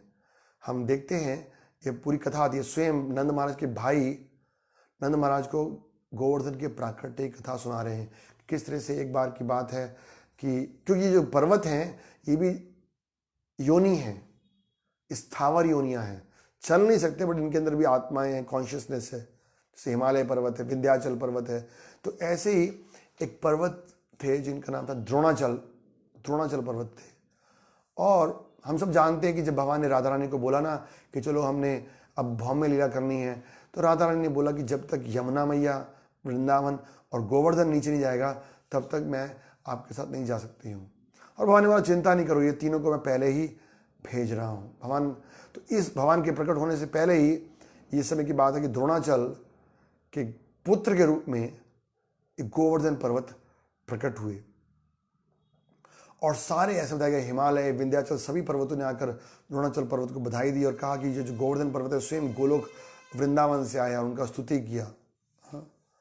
और इस तरह से उनको आशीर्वाद भी दिया कि तुम्हें भगवान की सेवा करने का अवसर मिलेगा। तो क्या हुआ कि एक ऋषि थे जिनका नाम था पुलस्त मुनि। तो पुलस्त मुनि ने जब गोवर्धन के बारे में सुना तो बड़े प्रसन्न हुए। वो तपस्वी थे और वो काशी में रहते थे। कहते बड़ी पवित्र जगह काशी है, सब कुछ है, लेकिन ये जो पर्वत है इसके ऊपर सुंदर सुंदर जो जड़ी बूटियां हैं वो मेरे यज्ञ करने में बड़ी सहयोग देंगी और बड़ी शांत जगह है, तो मैं गोवर्धन को अपने साथ में लेके चलता हूँ जिससे कि मेरी तपस्या और शुद्ध हो जाए। पुलस्त मुनि ने सोचा ऐसा। वो आए द्रोणाचल पर्वत के पास, उनसे प्रार्थना किया कि आप कृपा करके मुझे अपने पुत्र को रूप दे दीजिए। द्रोणाचल चाहते नहीं थे अपने पुत्र को उनको देना, लेकिन जब गोवर्धन ने देखा कि कहीं ऐसा ना हो कि पुलस्त मुनि क्रोध में आकर मेरे पिता को कोई श्राप दे दें, तो उन्होंने बोला मुझे कैसे उठा के ले जाओगे? उन्होंने बोला मैं अपने सीधे हाथ में उठा के ले जाऊंगा। तो गोवर्धन बोला ठीक है, एक शर्त है, मैं चलूंगा आपके साथ, लेकिन एक बार भी यदि आपने मुझे कहीं नीचे रख दिया ना फिर मैं वहीं रह जाऊंगा। और जब वो जा रहे थे उठाकर तो रास्ते में वृंदावन धाम पड़ा। तो जब गोवर्धन ने देखा कि अरे ये तो बड़ा सुंदर रमणीक धाम है और स्वयं भगवान यहाँ पर आकर लीला करने वाले हैं, क्योंकि उन्होंने ये इसकी एक और लीला है रामायण से कनेक्टेड कि जब हनुमान जी बड़े बड़े पत्थरों को लेकर आ रहे थे पहाड़ों से भगवान के लिए पुल बनाने के लिए, तो हनुमान जी से प्रार्थना किया इस गोवर्धन ने कि आप कृपा करके मेरे भी पहाड़ों को और भगवान की सेवा में लगाइए। लेकिन जैसे ही बात फाइनल होने वाली थी तभी से उधर से भगवान राम का मैसेज आ गया हनुमान जी कि अब बस पुल बन के तैयार हो गया और पत्थर नहीं चाहिए। तो गोवर्धन बड़े दुखी हो गए कि मैं भगवान की सेवा नहीं कर पाया। और तब भगवान राम ने उनको आशीर्वाद दिया, चिंता नहीं करो, तो वहाँ पर मैं स्वयं कृष्ण के रूप में जब मैं आऊँगा तो तुम्हारे संग अनेक लीलाएं करूँगा और तुम्हारे को अपने नख पर धारण भी करूँगा। तो जैसे ही गोवर्धन को स्मरण आया कि भगवान ने बोला था कि द्वापर युग में वृंदावन में आएंगे, तो जैसे उन्होंने वृंदावन को देखा तो बड़े प्रसन्न हुए। और भगवान की योजना से उस समय पुलस्त मुनि को स्नान करने के लिए जाना पड़ा। उन्होंने गोवर्धन को नीचे रख दिया और जब वापस आए तो गोवर्धन हिलने को तैयार नहीं था और तब से वो वहीं पर विराजमान हो गए। तो ये गोवर्धन के इतिहास की कथा है और वो भगवान के महान भक्त थे। अभी हम कुछ दिन पहले सुन रहे थे वेणु गीत में किस प्रकार से जो गोपियां हैं वो बड़ा सुंदर श्लोक बोलती हैं गोवर्धन की स्तुति में। क्या कहती हैं वो? गोवर्धन ने क्या नाम दिया था उन्होंने? हरिदास वरयो। वो कहती है हंतायम अद्रियबला हरिदास वरयो यद राम कृष्ण चरण स्पर्श प्रमोदा। कहती ये गोवर्धन पर्वत समस्त भक्तों में श्रेष्ठ है। देखिए भक्तों में श्रेष्ठ गोपियां हैं, लेकिन वो कह रही है गोवर्धन सबसे श्रेष्ठ है। क्यों सखियों? क्योंकि ये पर्वत कृष्ण, बलराम और उनके साथ साथ उनकी गौओं, बछड़ों, ग्वाल बालों सभी प्रकार की आवश्यकताओं को प्रदान करता है। तो भगवान का सर्वश्रेष्ठ भक्त बनना मतलब भगवान के साथ साथ जो उनके शुद्ध भक्त हैं उनका भी सेवा करना। तो गोपियाँ कह रही है कि कृष्ण, बलराम और उनके जितने भी ग्वाल बाल गाय बछड़े हैं उनकी सेवा देता है। क्या क्या देता है उनको? वो कह रही है गोगन्यो, गायों बछड़ों और ग्वाल बालों को, तयो बलराम जी के साथ, पानीय शुद्ध पानी देता है, वहाँ झरने हैं तो बड़ा सुंदर पानी पीने को मिलता है। सुयवासा, वहाँ मुलायम घास है जो कि गाय बछड़ चरकर कृष्ण बलराम को बड़ा सुंदर दूध प्रदान करते हैं। गुफाएं हैं, कंदर हैं जहाँ की जब गर्मी होती है तो कृष्ण छाए के लिए गुफाएं में जाते हैं, और जब ज़्यादा ठंड होती है तो गुफाओं में जाते हैं। और कंद मूल हैं, वहाँ खाने के अनेक प्रकार के फल हैं। तो इस तरह से जो गोवर्धन है वो अनेक प्रकार के चीज़ों के द्वारा कृष्ण बलराम की सेवा करे। तो यही बात भगवान बोलेंगे आगे जाके। तो ये भी एक कारण था कि जो भी हमें मिल रहा है गोवर्धन से मिल रहा है। तो ये कारणों की वजह से क्या किया, भगवान ने इस तरह से उनको कन्विंस करने का कोशिश किया। और लास्ट में बोला मनुष्य को चाहिए कि वे कर्म से की ठीक से पूजा करे, अपने स्वभाव के अनुरूप स्थिति में बना रहे और अपने ही कर्तव्य का निर्वाह करे, जिस निस्संदेह जिससे हम अच्छी तरह रह सकते हैं, वही वास्तव में हमारे लिए पूजनीय है। और फिर कई श्लोकों में बता रहे हैं कि वैश्यों का कर्तव्य तो क्या है, कृषि को व्यापार गौ रक्षा है। और क्योंकि हम तो गायों का पालन करते हैं, इसलिए हे पिताश्री, हमारे घर ना तो नगर में है ना कस्बों में है, हम तो वनवासी हैं, जंगल और पर्वतों में रहते हैं। अतः गौओं, ब्राह्मणों और गोवर्धन पर्वत के आनंद हेतु यज्ञ का शुभ आरंभ कीजिए। इंद्र के पूजन के लिए जितनी सामग्री एकत्र गई है ना, उससे ये यज्ञ संपन्न किया जाए। तो देखिए बड़ा इंपॉर्टेंट पॉइंट यहां पर समझने वाला है। भगवान ये लीला कर रहे हैं जहां एक तरफ उनके भक्त के मन में अहंकार आ गया है, उस इंद्र को सबक सिखाने के लिए, उसको विनम्र बनाने के लिए, उसको हम्बल करने के लिए भगवान उसको दंड देंगे। और जहां दूसरी तरफ उनका एक और भक्त जो ऑलरेडी बहुत विनम्र है, उसको भगवान पूजित करवाएंगे। ये मेन पॉइंट है यहां पर। इंद्रा वॉज इगोइस्टिक, तो इंद्र को भगवान ने दमन किया, उसके अहंकार को। और गोपियां कह रही कि जो गोवर्धन पर्वत है वो तो बड़ा सुंदर भगवान का सेवक है, इतने सालों से भगवान की सेवा कर रहा है, बदले में कुछ नहीं मांग रहा है, तो भगवान उनका मान बढ़ा रहे हैं। तो ये देखिए कृष्ण की योजना है।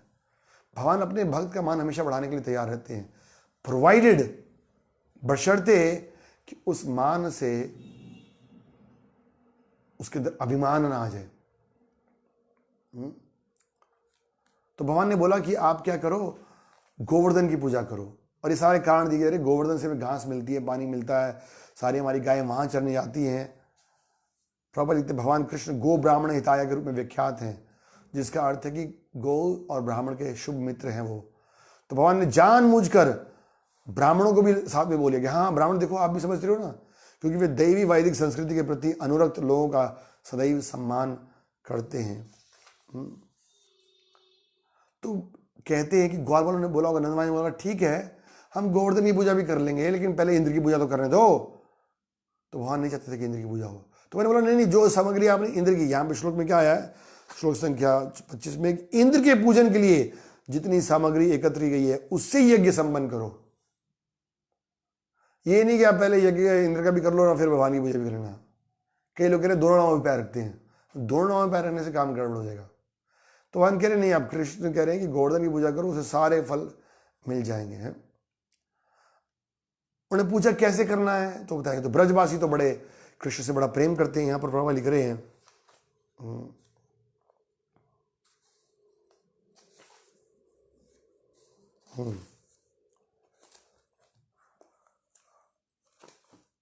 तो उन्होंने पूछा कैसे करना है, तो उन्होंने खीर, तरकारी, अलग पकवान तैयार किए जाएं, बढ़िया बढ़िया पापड़ तले जाएं, सेके जाएं, दूध के पदार्थ बनाओ और यज्ञ के लिए एकत्र करो। मंत्रों में पटु ब्राह्मणों को चाहिए कि यज्ञ की अग्नियों का ठीक से आह्वान करें और पुरोहितों को उत्तम भोजन कराओ, गौओं को भेंट दान दो। तो इस तरह से जब नंद महाराज और वृंदावन के अन्य वृद्ध जिन्होंने कृष्ण का वचन सुना तो उन्होंने उसे उचित माना और उन्होंने क्या बोला भगवान ने कि हे पिता, मेरा ये विचार है और यदि आपको अच्छा लगे तो आप इसे कीजिए। ऐसा यज्ञ गाय, ब्राह्मण और गोवर्धन पर्वत को एवं मुझको भी अत्यंत प्रिय है।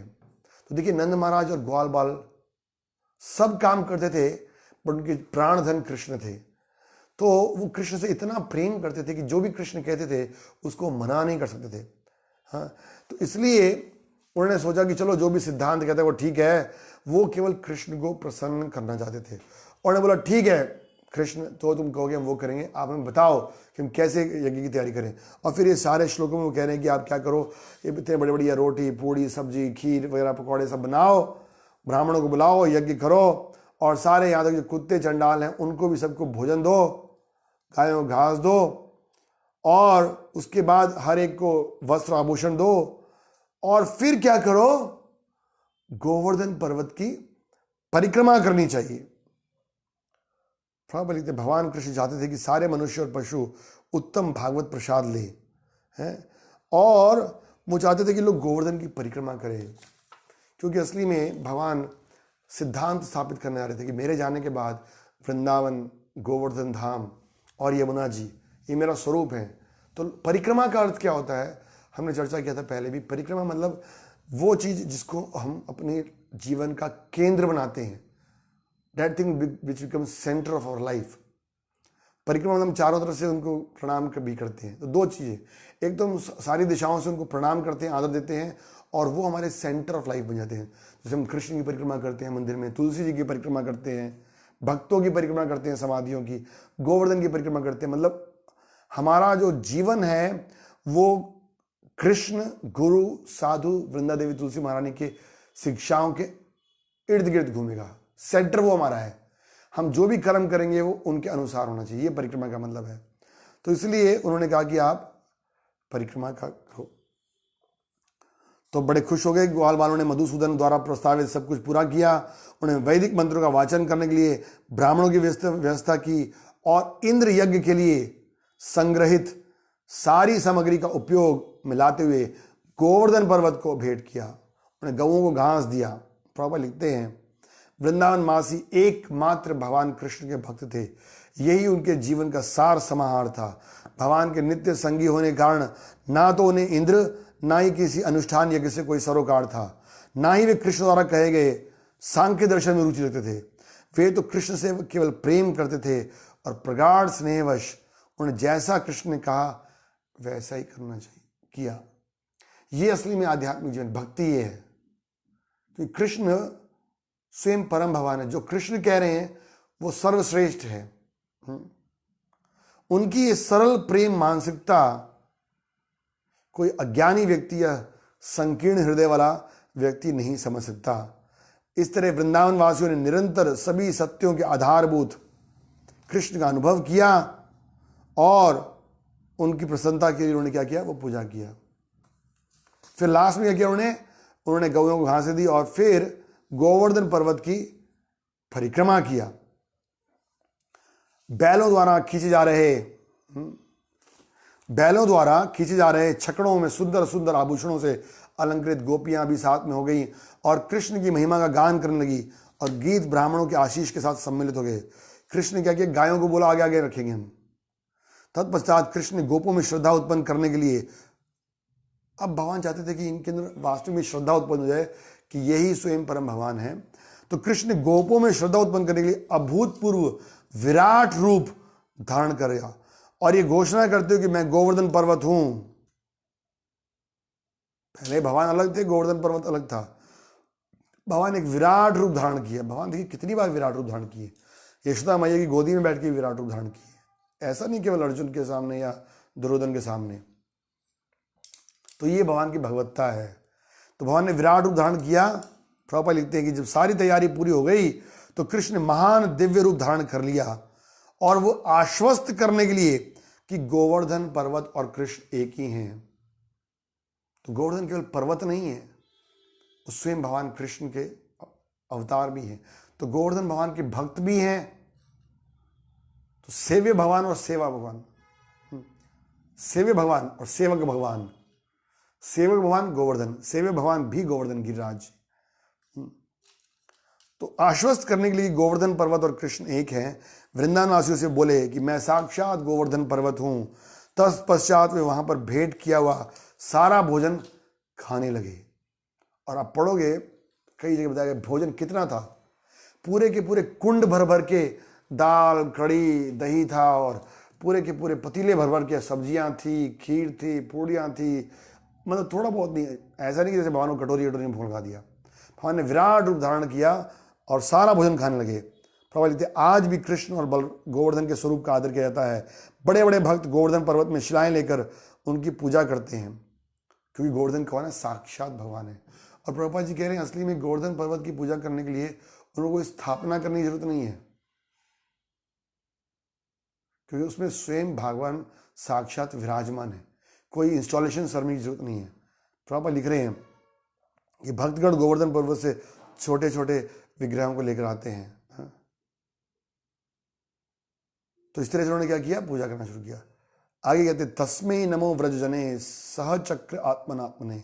कृष्ण ने व्रजवासियों समेत गोवर्धन पर्वत के इस स्वरूप को नमन किया। देख के बड़े आश्चर्य को प्रसन्न हुए और इस तरह वास्तव में अपने अपने को ही नमस्कार किया। तो भगवान ने अपना रूप विस्तारित किया और भगवान वहीं खड़े थे साथ में। हमने चर्चा किया ना, भगवान कृष्ण केवल ऐसा कर सकते हैं, एक ही समय में अनेक रूपों में विस्तारित करते हैं। तो भगवान ने सबको सिखा रहे हैं कि चलो सब प्रणाम करो गोवर्धन को, और भगवान अपने आप को ही प्रणाम कर रहे हैं कि राजगुरु में प्रकट किया अपने आप को और सबको सिखा रहे हैं सब प्रणाम करो। उन्हें कहा जरा देखो तो ये पर्वत किस तरह पुरुष रूप में प्रकट हुआ है और इसने हम पर कृपा की है। प्रभुपाद लिखते हैं इस तरह बालक कृष्ण ने वृंदावन वासियों को अपने गोवर्धन पर्वत रूपी नए अवतार के समक्ष नमन करने को कहा और सबों के को बतलाया कि गोवर्धन के इस दैवी रूप में उन पर महती कृपा की है। मतलब गोवर्धन साक्षात भगवान है। कृष्ण के विस्मयकारी दिव्य कार्यकलाप आमोद प्रमोद युक्त वातावरण के अनुरूप थे। लोग कृष्ण को तो भगवान मानते नहीं थे, वृंदावन के लोग, वो तो सोचते हमारे पुत्र हैं। तो उन्होंने इस बात को स्थापित किया कि गोवर्धन क्या है, परम भगवान है। और ये गोवर्धन पर्वत इच्छा अनुसार रूप धारण करके प्रकट हुआ है और जो इसकी उपेक्षा करेगा उनको वो नष्ट कर देगा। अतः अपनी और गौओं की सुरक्षा के लिए हमें इनको नमस्कार करना चाहिए। हाँ? फिर वो कहते हैं इस प्रकार भगवान वासुदेव और समुचित ढंग से गोवर्धन यज्ञ अर्पण किया गया। और भगवान ने जब खाना शुरू किया तो इतना सारा जो भोग चढ़ाया गया था वो सब खा गए और फिर भी भगवान संतुष्ट नहीं हुए। और भगवान ने बोला और चाहिए अनयोर अनयोर, और में क्या हो। इसलिए वो जगह का नाम पड़ गया अनयोर, जहाँ पर गोविंदगुड़ के पास जगह है। तो भगवान यहाँ पर दो बातें स्थापित कर रहे हैं कि एक तो कि भगवान अपने आप को किसी भी रूप में प्रकट कर सकते हैं। शालिग्राम शिला के रूप में भगवान प्रकट करते हैं, गोवर्धन पर्वत के रूप में प्रकट करते हैं, अर्चा विग्रह के रूप में प्रकट करते हैं। और भगवान ये सिद्धांत साबित कर रहे हैं कि जब तक मैं हूँ, मतलब कोई भक्त को किसी भी देवी देवता की अलग से पूजा करने की आवश्यकता नहीं है, क्योंकि जितने भी देवी देवता हैं वो सब क्या है, भगवान के प्रतिनिधि हैं। और भगवान के प्रतिनिधि होने के कारण अगर हम भगवान की सेवा करेंगे तो देवताओं को स्वयं अपनी इच्छा से सब कुछ मिलेगा। और तीसरा बात इंपॉर्टेंट, भगवान अपने भक्तों के हृदय में कोई भी प्रकार का अहंकार प्राइड नहीं चाहते हैं। तो उनको लग रहा था कि इंद्र जो है वो बहुत ही अहंकारी हो गया है, तो इसलिए उन्होंने क्या किया, उस अहंकार को दूर करने के लिए इस प्रकार भगवान वासुदेव समुचित ढंग से गोवर्धन यज्ञ संपन्न करने के लिए प्रेरित किए गए। और फिर सब व्यक्ति अपने घर लौट गए। सब बड़े प्रसन्न थे कि आज भगवान ने एक इतना सुंदर अद्भुत हमें सेवा का अवसर दिया है, स्वयं भगवान को प्रकट किया है गोवर्धन पर्वत के रूप में। सबकी श्रद्धा बहुत बढ़ गई। तो भगवान ने दोनों तरफ से की, सेवक भी है और ये सेवक भगवान, दोनों तरफ से सब लोग खुश थे। लेकिन एक व्यक्ति खुश नहीं था, और वो व्यक्ति कौन था, इंद्र। सुखदेव गोस्वामी कहते हैं अगले अध्याय में, हे राजा परीक्षित, जब इंद्र को पता चला कि उसका यज्ञ संपन्न नहीं हुआ है तो वह नंद महाराज और अन्य गोपजनों पर क्रुद्ध हो गया, क्योंकि वे सब कृष्ण को अपना स्वामी मान रहे थे। देखिए, अभिमान के लिए जो भूख है, हंगर फॉर प्राइड, मान और अभिमान के लिए, सम्मान के लिए जो भूख है, वो इतनी खतरनाक है कि उसके मन में क्या आया, क्रोध आ गया। महाप्रभु ने इसलिए गौड़ीय वैष्णव भक्तों को सिखाया है, तृणादपि सुनिचेना तरोरपि सहिष्णुना अमानी न मान देना कीर्तने सुधारी। हम देख रहे हैं यहाँ पर कि जो अहंकारी व्यक्ति है, जो अभिमानी व्यक्ति है, जो मान सम्मान की इच्छा प्राप्त करता है, उसको नहीं मिलता। काम ऐशा क्रोध ऐशा रजोगुण, तो उसकी इच्छा पूरी नहीं होती तो क्या है, क्रोध प्रकट होता है। तो इधर सोचा, अरे मेरी पूजा कहाँ गई, ये सब जो ग्वाल बाल हैं, ये सब क्या मूर्ख हो गए हैं क्या? इनकी इतनी हिम्मत? क्रुद्ध इंद्र ने ब्रह्मांड का विनाश करने वाले बादलों के समूह को भेजा, जो सावर्तक कहलाते हैं। गुस्से में आ गई, वो नष्ट कर दे। प्रॉब्लम वो अपने को सर्वोच्च नियंता मानते हुए सोच रहा था। वो सोच रहा था कि मैं सर्वोच्च नियंता हूं, है? तो क्योंकि इंद्र के अंदर ये अहंकार आ गया था, तो भगवान इस अहंकार को दूर करना चाहते थे। प्रभुपाद लिखते हैं कि ईशमानी शब्द यहां पर सार्थक है। उद्वत इंद्र अपने को ईश्वर मानता था, अतएव उसने बद्ध जीव जैसी विशिष्ट मनोवृत्ति का प्रदर्शन किया। मैंने बताया था ना, बद्ध जीव की मनोवृत्ति क्या है? स्वयं स्वामी बनने की, भोक्ता बनने की। भगवान गीता में कह रहे हैं, भोक्ताराम यज्ञतपसाम सर्वलोक महेश्वरम, I am the enjoyer, I am the controller. और जीव कहता है कि नहीं, I am the enjoyer, I am the controller. तो कोई भगवान से पंगा लेगा तो फिर तो उसका तो सर्वनाश निश्चित है। तो बद्ध जीव की मनोवृत्ति क्या है? वो अपने आप को स्वामी भोक्ता मानता है। प्रॉपर लिखते हैं कि कलयुग में भी ऐसे सारे जीव हैं। प्रत्येक व्यक्ति कम या ज्यादा ईशमान है। हर व्यक्ति में भावना है ये कि वो अपने आप को ईश्वर मानता है, कंट्रोलर मानता है, और यही उनका सबसे बड़ा दोष है। तो भगवान अपने भक्तों के इस दोष को, जो अपने आप को स्वतंत्र ईश्वर भोक्ता मानना है, उस दोष को दूर करना चाहते थे। इंद्र क्रोध में आगे क्या बोल रहा है? अरे देखो तो, ये जंगल में वास करने वाले ग्वाले, इनके पास कोई वैभव नहीं है, फिर भी ये कितने उन्मत्त हो गए, पागल हो गए हैं। मतलब उनको ब्लेम कर रहे हैं। क्या हो गया इन लोगों को? दिमाग खराब हो गया इनका क्या? इन जंगल में रहने वाले आदिवासी लोग की तरह लोग हैं, और उन्होंने एक सामान्य मनुष्य कृष्ण की शरण ग्रहण की है और देवताओं का अपमान किया है। तो ये बद्ध जीव की स्थिति है। कृष्ण को सामान्य जीव माना। अवजनांति माम मूढ़ा मानुषम तनुमाश्रितम परम भावम जानंतो मम भूतवंशम। जो मूर्ख व्यक्ति है वो भगवान के परम भाव को नहीं जानता है, साधारण मनुष्य मान रहे हैं। यहां तो शास्त्र कहता है कि भगवान तो क्या, भगवान के जो भक्त हैं उनको भी साधारण मनुष्य नहीं मानना चाहिए। नाम अपराध में आता है ये। तो जब देखा, इंद्र को बड़ा क्रोध आ गया कि अरे ये लोग कितने इंडिपेंडेंट बन गए हैं। देखो तो प्रभुपाद लिखते, वास्तव में इंद्र कह रहा था कि ग्वालों ने उस कृष्ण की शरण में जाकर उसका अपमान किया है जिसे मैं मर्त्य समझ रहा था। निश्चय इंद्र की बहुत बड़ी भूल थी। यहां शब्द आया मर्त्यम। मर्त्यम मतलब इस संसार में से सामान्य मनुष्य जिनको मृत्यु प्राप्त होती है। उपाश्रित्या, कि अरे ऐसे व्यक्ति की इन्होंने शरण लिया है जो कि सामान्य मनुष्य की तरह है। हम तो देवता हैं, हम तो अमर की तरह हैं। उनके द्वारा कृष्ण की शरण ग्रहण करना वैसा ही है। देखिए क्या बोल रहा है कि इन्होंने जो भगवान की शरण ग्रहण कर ली ना, ये तो ऐसे है जैसे कि लोगों द्वारा दिव्य आत्मज्ञान को त्याग कर सकाम कर्म यज्ञों की मिथ्या नाव में चढ़कर वो भाव सागर को पार करना चाहते हैं। ये बात सही है, लेकिन कॉन्टेक्स्ट गलत है। वो कह रहा है कि यदि कोई व्यक्ति भगवान की भक्ति को छोड़कर, मतलब दिव्य ज्ञान को छोड़कर और कर्मकांडी यज्ञों में की रूपी नाव में चढ़ेगा, तो वो इस भवसागर को पार नहीं कर सकता है। बट वो खुद नहीं समझ रहा है कि जो उसकी पूजा है वो तो कर्मकांड के रूप में है, क्योंकि उसके बदले में केवल उनको जल मिलेगा, लेकिन भगवान की भक्ति करने से उनको सब कुछ मिलेगा। देखिए इंद्र का क्रोध कितना है, वो बोलते ही जा रहा है, बोलते ही जा रहा है।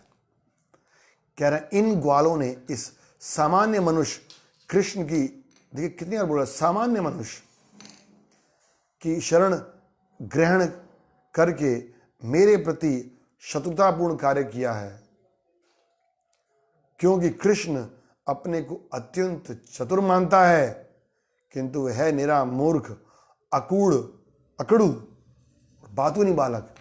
इतना बोलता है और इसके कहने पर आगे नंद महाराज। ये कौन बोल रहा है? इंद्र बोल रहा है। देखिए जो अहंकार है, अभिमान है, व्यक्ति की बुद्धि नष्ट कर देता है। अहंकार का पतन होना जरूरी है। तो कह रहे वाचालम, बातूनी है, बालिशम, बालक है। प्रभुपाद तात्पर्य में लिखते हैं कि ऐसे तो जो ये सब कुछ बोल रहा है इंद्र, तो देवी सरस्वती जो कि वाणी की देवी हैं, उनको ये बिल्कुल पसंद नहीं आया। और बसली में प्रभा लिखते हैं कि श्रीधर स्वामी लिखते हैं कि इंद्र के अपमान के माध्यम से देवी सरस्वती कृष्ण की प्रशंसा कर रही हैं। जैसे बालिशम का अर्थ है बालक की भांति, मतलब किसी बनावट के रहित। स्तब्ध का अर्थ है कि वे किसी के समक्ष नतमस्तक नहीं होते, क्योंकि उन्हें किसी को नमस्कार नहीं करना है। स्तब्ध है ये बालक। उदित पंडित मानी नाम, पंडित मानी नाम का अर्थ है, ये तो यहां तो कह रहे हैं कि वो कृष्ण को पंडित मानता है, लेकिन असली मतलब क्या है कि जो पंडित लोग हैं, जो ब्रह्मवादी हैं, जो ज्ञान में बड़े लोग हैं, वो भी उनको सम्मानित करते हैं। और कृष्ण का अर्थ है परम ब्रह्म, जिनका दिव्य स्वरूप सनातन और आनंदमय है। तो वो नेगेटिव बोल रहा है अपनी तरफ से, लेकिन सरस्वती जी कह रही है कि ये असली में उनका गुणगान कर रहा है कि असली में भगवान कितने महान है कि पंडित लोग भी उनका मान करते हैं। और वो जो बालिशम मतलब कि बालक बनावट के रहित हैं, और स्तब्ध उनका मतलब कि कोई भी उनके आगे, सब मतलब वो किसी आगे झुकते नहीं है, बट सबको उनके आगे झुकना होता है। तो इस तरह से वो कृष्ण की निंदा करना चाहता था, बट असली में सरस्वती माँ कह रही है कि वो असली में इनडायरेक्टली कृष्ण का गुणगान कर रहा है। इस तरह यद्यपि कृष्ण इंद्र ने कृष्ण को आलोचना करने का प्रयास किया, किंतु भगवान का चरित्र निर्दोष है, और इस अध्याय से पता चलेगा कि किस तरह इंद्र उनके पद को समझ सका। जैसे प्रभुपाद जी चंद्रमा का उदाहरण देते थे, कभी कभी दिखने में लगता है कि चंद्रमा में दोष है, स्पॉट है, ब्लैक स्पॉट, और कोई अगर उसका निंदा करेगा तो स्वयं उसका ही अपमान होगा। और फिर इंद्र ने क्या किया, अपने सबसे खतरनाक मेघों को बुलाया, सांवर्तक मेघों से कहा। सांवर्तक मेघ कौन से मेघ हैं? जो कि प्रलय के समय बुलाए जाते हैं, जब प्रलय करनी होती है। कहा इन लोगों की संपन्नता ने इन्हें मद उन्मत्त कर दिया है, जबकि मद उन्मत्त स्वयं इंद्र था। वो कहते हैं उल्टा चोर कोतवाल गुड़ाटे, जिसके हृदय में खोट होता है वो दूसरे को दोषी बताता है। इनका अक्खड़पन कृष्ण द्वारा समर्थित है। एक तो ये मद उन्मत्त हो गए और सपोर्ट कर रहा है इनको कि ये बालक कृष्ण, अब तुम जाओ और उनके गर्व को चूर कर दो। देखो, गर्व उसको है, उसका गर्व चूर होने वाला है। उनके गर्व को चूर कर दो और उनके पशुओं का विनाश कर डालो। देखिए कितनी दुर्बुद्धि है। अपने एक व्यक्ति के अहंकार को साबित करने के लिए मान ना मिलने पर वो कह रहे हैं सारे पशुओं को मार डालो, सारे व्यक्तियों को मार डालो। कितना दुर्भाग्य है।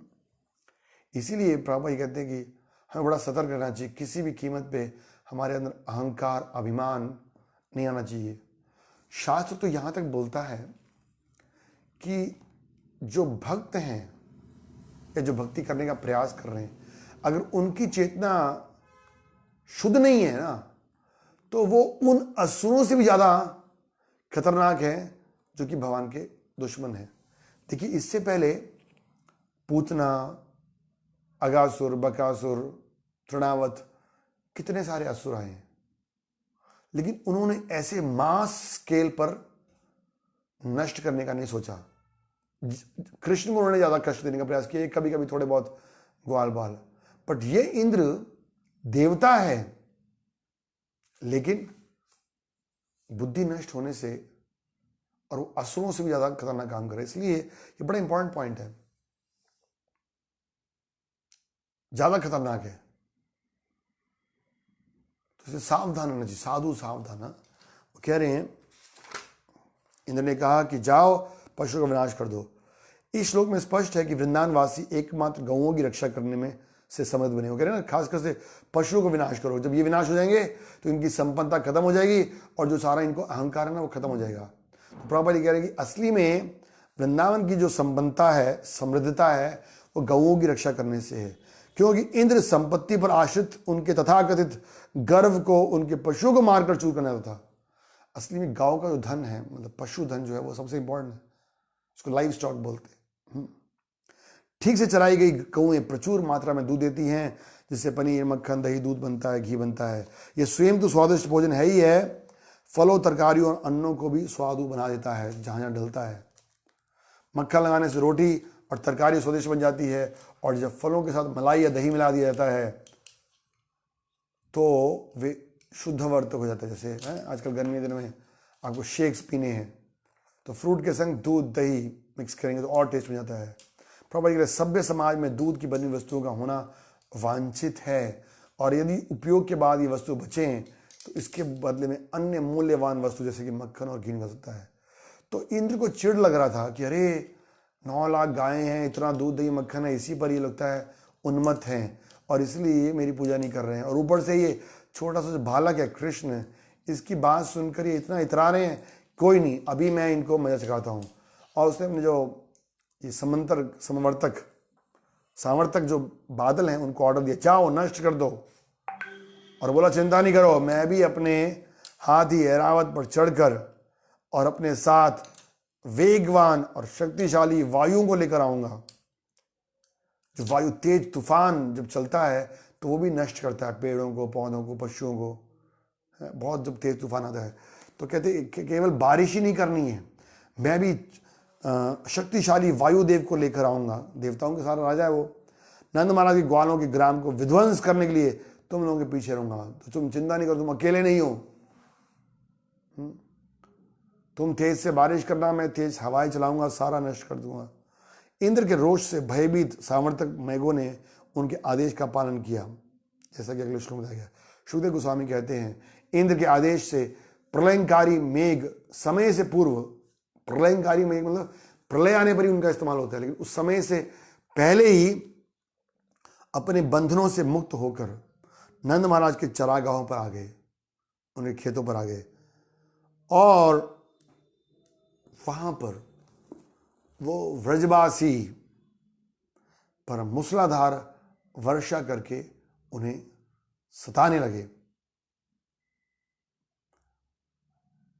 प्रभु लिखते इन मेघों ने महान शक्ति के साथ ब्रज की समतल भूमि को आप्लावित करना प्रारंभ कर दिया।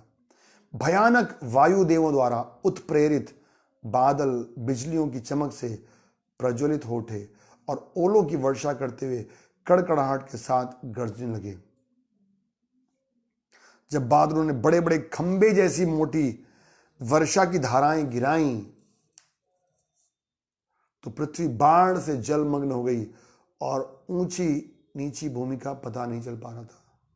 तो जैसे मैंने बताया ना कि चाहे कोई देवता है, बट जब उसका बुद्धि या चेतना खराब हो जाता है तो असुर से भी ज्यादा खतरनाक काम कर सकता है। पूरे व्रज में वो कष्ट देने आता था। प्रभुपाद जी इस तरह लिखते हैं भक्तों के लिए भी, खासकर से प्रभुपाद जी ने अपने इस्कॉन के लिए भी लिखा है कि इस्कॉन जैसी संस्था को कोई भी व्यक्ति बाहर से उतना नुकसान नहीं पहुंचा सकता है जितना कि अंदर से भक्तों के बीच में जो द्वंद्व है वो कष्ट देगा। तो देखिए भगवान के अपने प्रतिनिधि हैं देवता लोग। हमने बताया ना शुरू में देवता लोग कौन है, जो भगवान की सत्ता को स्वीकार करते हैं लेकिन उनके अंदर थोड़ा सा इंद्रियति और थोड़ा कंट्रोलिंग करने की इच्छा है तो भगवान ने उनको देवता पद दे दिया। लेकिन कभी कभी वो अभिमान में चूर हो जाते हैं, मद में चूर हो जाते हैं, भूल जाते हैं। हमने कितने सारे गंधर्व, इंद्र, ब्रह्मा जी सब मोहित हो जाते हैं। इसलिए जो भक्त हैं वो देवी देवताओं के पद पर भी नहीं आना था, क्योंकि वहां पर एक खतरा बना रहता है। भौतिक जीवन थोड़ा अच्छा जरूर है, लेकिन खतरा बना रहता है कि वो भगवान के विरुद्ध जा सकते हैं। तो इतना खतरनाक काम करना शुरू किया उन्होंने। आगे कहते हैं अत्याधिक वर्षा और हवा के कारण, अत्याधिक वर्षा और हवा के कारण कांपती हुई गौएं और अन्य पशु और शीत से पीड़ित ग्वाल बाल और गोपियां, ये सभी शरण के लिए गोविंद के पास पहुंचे। अभी एक इंपॉर्टेंट सिद्धांत है, भक्तों पर जब भी कोई कष्ट आता है, जब भी कोई मुसीबत की घड़ी आती है तो क्या करते हैं, गोविंदम शरणम यऊ। याद रखिए हम शुरू से चर्चा करते आ रहे हैं और खासकर से 10वां स्कंद तो भगवान के शरणागत होने का सिखा रहे हैं। भक्ति विनोद आश्रय, भक्ति विनोद ठाकुर जी भजन गा रहे हैं कि जो भगवान ने लीलाएं की है उनमें भगवान के शरणागत होता हूँ। भागवतम के 10 जो मेन विषय हैं उनमें से सबसे आखिरी और सबसे इम्पोर्टेंट जो है वो आश्रय है। तो भगवान ने अनेक लीलाएं की हैं, चाहे बचपन में कितनी भी लीलाएं की हैं, भगवान एक सिद्धांत स्थापित करना चाहते कि जो भक्त हैं वो हर परिस्थिति में, हर कष्टमय स्थिति में क्या है, परम भगवान के शरणगत आते हैं। यहां पर देख रहे गोपा गोप्यश्च पशो, सब लोगों ने देखा मूसलाधार वर्षा और ये तेज हवा चल रही है, सब पीड़ित हो रहे हैं, और तभी ये सब शरण के लिए गोविंद के पास पहुंचते हैं। भीष्म वर्षा से उत्पन्न पीड़ा से कांपती और अपने सिरों और अपने बछड़ों को अपने शरीरों से ढकने का प्रयास कर रही थी। जो गायों के नीचे गले में लटक रहा था, उससे वो अपने शरीर को ढकने का प्रयास कर रहे थे, और गौएं भगवान के चरण कमलों में जा पहुंची। कृष्ण कृष्ण महाभागा त्वानर्थ गोकुलम प्रभु। और वो जाती है और क्या कहती है, वो कहती गोप और गोपियों ने भगवान को संबोधित करते हुए कहा, इस श्लोक में क्या होता है, कृष्ण कृष्ण महाभागो। जितने भी अगासुर थे, जब अग्नि लगी तब भी ग्वाल बालों ने यही कहा, जब कालिया को देखा तो कृष्ण कृष्ण महाभागो, हे कृष्ण, हे भाग्यशाली कृष्ण, आप इंद्र के क्रोध से इन गौओं को उबारें। देखिए, खासकर से गोप और गोपियां सबसे पहले गायों को कह रही हैं, क्योंकि भगवान गायों से विशेष प्रेम करते हैं। नमो ब्राह्मणे देवाय गो ब्राह्मण हिताय च। ये जो भगवान का नाम है ना, गोपाल, गोविंद, यहाँ तक कि जो भगवान का धाम है गोकुल, गोलोक वृंदावन, गोलोक, वो लोग जो कि गाय जहाँ रहती हैं, भगवान सारे कार्यों में से सबसे प्रिय कार्य क्या उनका है? अगर कोई पूछे कि भगवान क्या करते हैं, what Krishna is doing in Goloka, दो काम करते हैं। वेणु गुणवंतर मिंदलायताक्षा, अपने सुंदर मुख से वेणु जाते हैं, और सुरभि पालयंतम, और गायों का पालन करते हैं। देखिए वो कृष्ण है। तो कृष्ण को गायें इतनी प्रिय, हमने सुना था पीछे वाली लीला में कि जब यशोदा ने बोला कि नंगे पैर नहीं जाना है, पैर में कांटे लग जाएंगे, पत्थर लग जाएंगे, तो कृष्ण ने बोला कि ठीक है, ये 9 लाख गायें हैं, इनको भी पत्थर लग सकता है, तो इनको भी जूते दो, इनको भी गर्मी लग सकती है, इनको भी छतरी दो। तो इसलिए गोप लोग और गोपियां खासकर से गायों के बारे में कि आप इंद्र के क्रोध से इन गौओं को उबारें। क्यों उबारें? क्योंकि आप अपने भक्तों पर इतने वत्सल हैं। भगवान क्या है? भक्त वत्सल हैं। ये वत्स शब्द भी बछड़े के लिए आता है। खास कर से बता रही है कि जिस तरह से जो गाय है वो अपने पुत्र वत्स से, बछड़े से इतना प्रेम करती है कि उसके सामने उसको कुछ भी सूझता नहीं है। प्रभुपाद लिखते हैं, कृष्ण जन्म के समय गर्ग मुनि ने भविष्यवाणी की थी, अनेन सर्व दुर्गाणी यूयम अंजस तर्ष्यते। इनकी कृपा से, मतलब कृष्ण की कृपा से आप आसानी से सारे कष्टों को पार कर लेंगे। सबको याद था ये बात। वृंदावन वासियों को पूर्ण विश्वास था कि ऐसी भारी विपत्ति में नारायण उनकी रक्षा करने के लिए कृष्ण को शक्ति प्रदान करेंगे, क्योंकि वो देखते आ रहे थे कि हर बार जब भी कोई कष्ट आता था तो नारायण कृष्ण की द्वारा शक्ति देते थे। उन्होंने कृष्ण को सर्वस्व मान रखा था और कृष्ण उनके प्रेम को अंगीकार कर चुके थे। देखिए, भगवान से जाकर ये ग्वाल बाल, ये गोपियां प्रार्थना कर रही हैं। तो जो गोवर्धन लीला है, इसको बड़े ध्यान से हमें समझना चाहिए।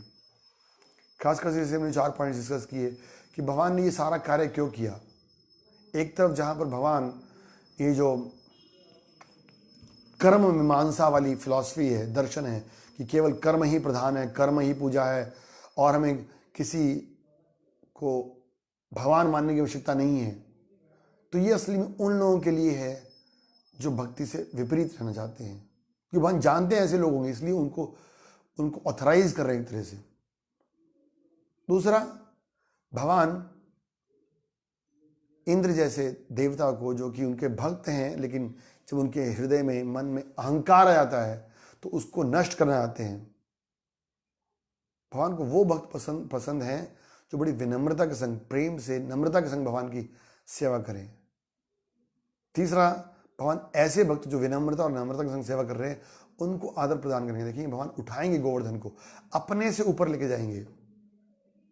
भगवान अपने सर के ऊपर रखते हैं अपने भक्तों को। और तीसरा व्रजवासियों को आनंद देने के लिए। तो जो लास्ट के दो रीजन है ना, ये आनंद देने वाले हैं। व्रजवासियों को आनंद देना और गोवर्धन को। हम क्या सुन रहे थे, गोपियां क्या कह रही है, राम कृष्ण प्रमोद स्पर्श, स्पर्श करने से प्रमोद।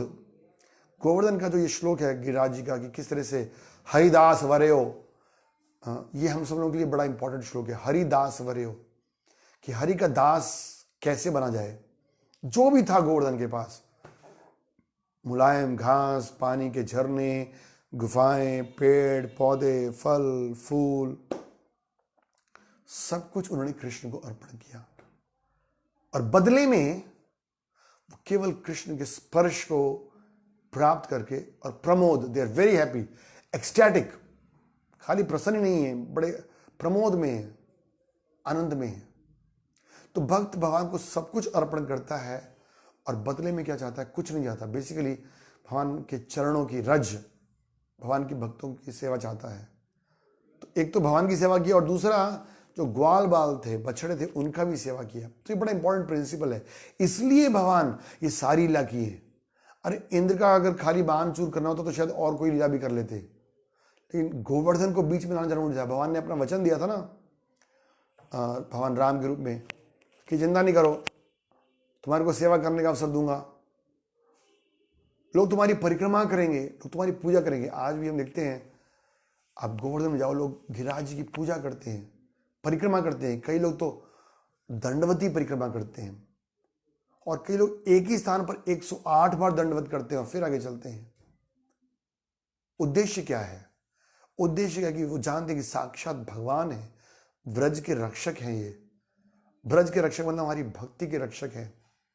हमने एक बार चर्चा किया था ना कि जैसे राधा रानी कह रही कि वृंदावन, गोवर्धन और यमुना के बिना मैं जाऊंगी नहीं, तो ऐसे भक्तों को गोवर्धन बड़ा प्रिय है। रूप गोस्वामी जी उपदेशामृत में लिख रहे हैं कि पूरी सृष्टि में वैकुंठ श्रेष्ठ है, वैकुंठ में भी मथुरा श्रेष्ठ है जहाँ भगवान प्रकट हुए, मथुरा से भी वृंदावन श्रेष्ठ है क्योंकि भगवान ने अनेक लीलाएं की, और वृंदावन से भी श्रेष्ठ गोवर्धन है, वृंदावन से भी श्रेष्ठ गोवर्धन है, क्योंकि कृष्ण बलराम ने विशेष लीलाएं अपनी गोवर्धन में की हैं सारी। तो जो गोवर्धन है वो भगवान का स्वरूप है, भगवान का निजी स्वरूप है। भगवान अपने भक्तों को आनंद देने के लिए उन्होंने इतना सुंदर बड़ा स्वरूप धारण किया है और उन्होंने कहा कि परिक्रमा करना चाहिए इसका। आज भी लोग गिरिराज जी की परिक्रमा करते हैं, नंगे पांव करते हैं। परिक्रमा करने का उद्देश्य क्या है? कृष्ण को मन में केंद्रित करना, चारों तरफ कृष्ण कृष्ण कृष्ण है। गिरिराज, अरे जब कोई परिक्रमा करता है मैं सोचना चाहिए हाँ कृष्ण यहाँ पर लीला किए थे, भगवान ने गोवर्धन पर्वत उठाया था, यहाँ पर ग्वाल बालों ने ये लीला किया, यहाँ पर इंद्र ने आकर फिर बाद में क्षमा याचना की, सब।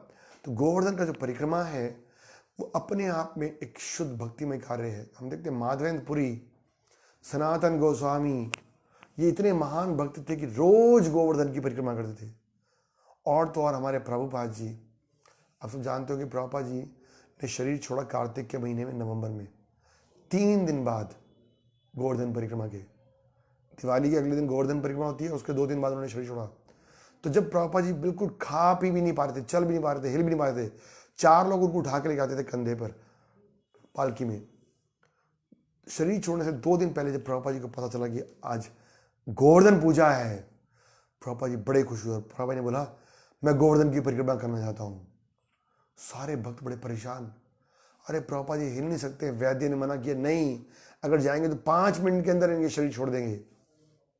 ऑफकोर्स कुछ भक्तों ने बोला अरे गुरु जी की इच्छा है तो हमें गुरु जी की इच्छा को पूरा करना चाहिए, लेकिन कुछ भक्तों ने बोला नहीं, हमारे गुरु जी से मेरा प्रेम है, हमें उनको ऐसा कष्टमय स्थिति में नहीं डालना चाहिए। लेकिन मुख्य बात क्या है, प्रभुपाद जी पूछा आप कैसे जाएंगे परिक्रमा में? प्रभुपाद ने बोला ठीक है मैं चल नहीं पाऊंगा तो मुझे क्या करो, एक बैलगाड़ी में ले चलो। लेकिन गोवर्धन के रास्ते पर उस समय बैलगाड़ी जाना झटके से मतलब प्रभुपाद जी को बहुत असुविधा होने वाली थी। तो दो पार्टीज बन गई इस्कॉन के डिवोटीज की। एक कह रहे थे कि भगवान की परिक्रमा, गोवर्धन की परिक्रमा करने की इच्छा है प्रभुपाद जी को तो लेके जाना चाहिए, और दूसरे भक्त कह रहे थे कि नहीं नहीं प्रभुपाद जी को कष्ट होगा, हम चाहते हैं प्रभुपाद जी हमारे साथ और अधिक समय रहें। तो अल्टीमेटली फिर प्रभुपाद जी ने, उन्होंने देखा शिष्यों ने कि हमारी बात नहीं मान रहे हैं, फिर उन्होंने बोला कि उनके गुरु भाई को बुला के लाए प्रभुपाद जी के, क्योंकि शिष्य को गुरु से तर्क करने का अधिकार नहीं है, बट गुरु भाई आपस में कुछ विषय बात पे चर्चा कर सकते हैं। और तब उनके शिष्यों ने जब देखा, शिष्य ने प्रभुपाद जी की स्थिति को तो देखा ही, जब शिष्यों ने देखा कि प्रभुपाद जी, सॉरी गुरु भाइयों ने देखा कि प्रभुपाद जी के शिष्यों में प्रभुपाद जी के प्रति कितना प्रेम है, और तब उन्होंने प्रभुपाद जी बोला, सी हाउ मच, प्रभुपाद ने बोला actually, you see how much love they have for me. और फिर प्रभुपाद ने बोला ठीक है, मैं परिक्रमा में नहीं जाऊंगा, क्योंकि ज़्यादातर लोग कह रहे थे कि नहीं प्रभुपाद जी परिक्रमा नहीं जाए, बट प्रभुपाद जी के हृदय में था कि गिरिराज जी की परिक्रमा करना भक्ति का एक मुख्य अंग है। हाँ? तो कहने का अर्थ ये है कि गोवर्धन पर्वत जो है वो भगवान के साक्षात स्वरूप हैं। भगवान जब लीलाएं करते हैं तो अनेक सिद्धांतों की स्थापना करते हैं। सबसे बड़ा सिद्धांत भगवान ने स्थापित किया, माम एकम शरणम प्रजा। इंपॉर्टेंट भक्तों के लिए यहाँ से सूचना मिल रही है, जैसे भगवान गीता के 8वें अध्याय में भी कह रहे हैं अंतिम श्लोक में, कि जो मेरी भक्ति करता है वो सब प्रकार के वेदों के अध्ययन, यज्ञ, तपस्या, पूजा पाठ, देवी देवताओं की पूजा के मिलने वाला लाभ भी। कई बार लोग प्रश्न पूछते हैं, प्रभु जी हम भगवान की भक्ति करने से पहले वो देवी देवताओं की पूजा भी करते थे, हमें छोड़ने में थोड़ा संकोच हो रहा है। पर शास्त्र कहता है कि जितने भी देवी देवता वो भगवान के भक्त हैं। जब देवी देवता देखते हैं कि हमारे स्वामी के पास ये जा रहे हैं तो उनको कोई संकोच नहीं होता। हाँ, इंद्र जैसे जो भक्त हैं वो कभी कभी थोड़ा कन्फ्यूज हो जाते हैं, बट जैसे शिव जी हैं, दुर्गा जी हैं, हनुमान जी हैं, ये सब भगवान के महान भक्त हैं। ये तो और बड़े प्रसन्न होते हैं, शिव जी बड़े प्रसन्न होते हैं,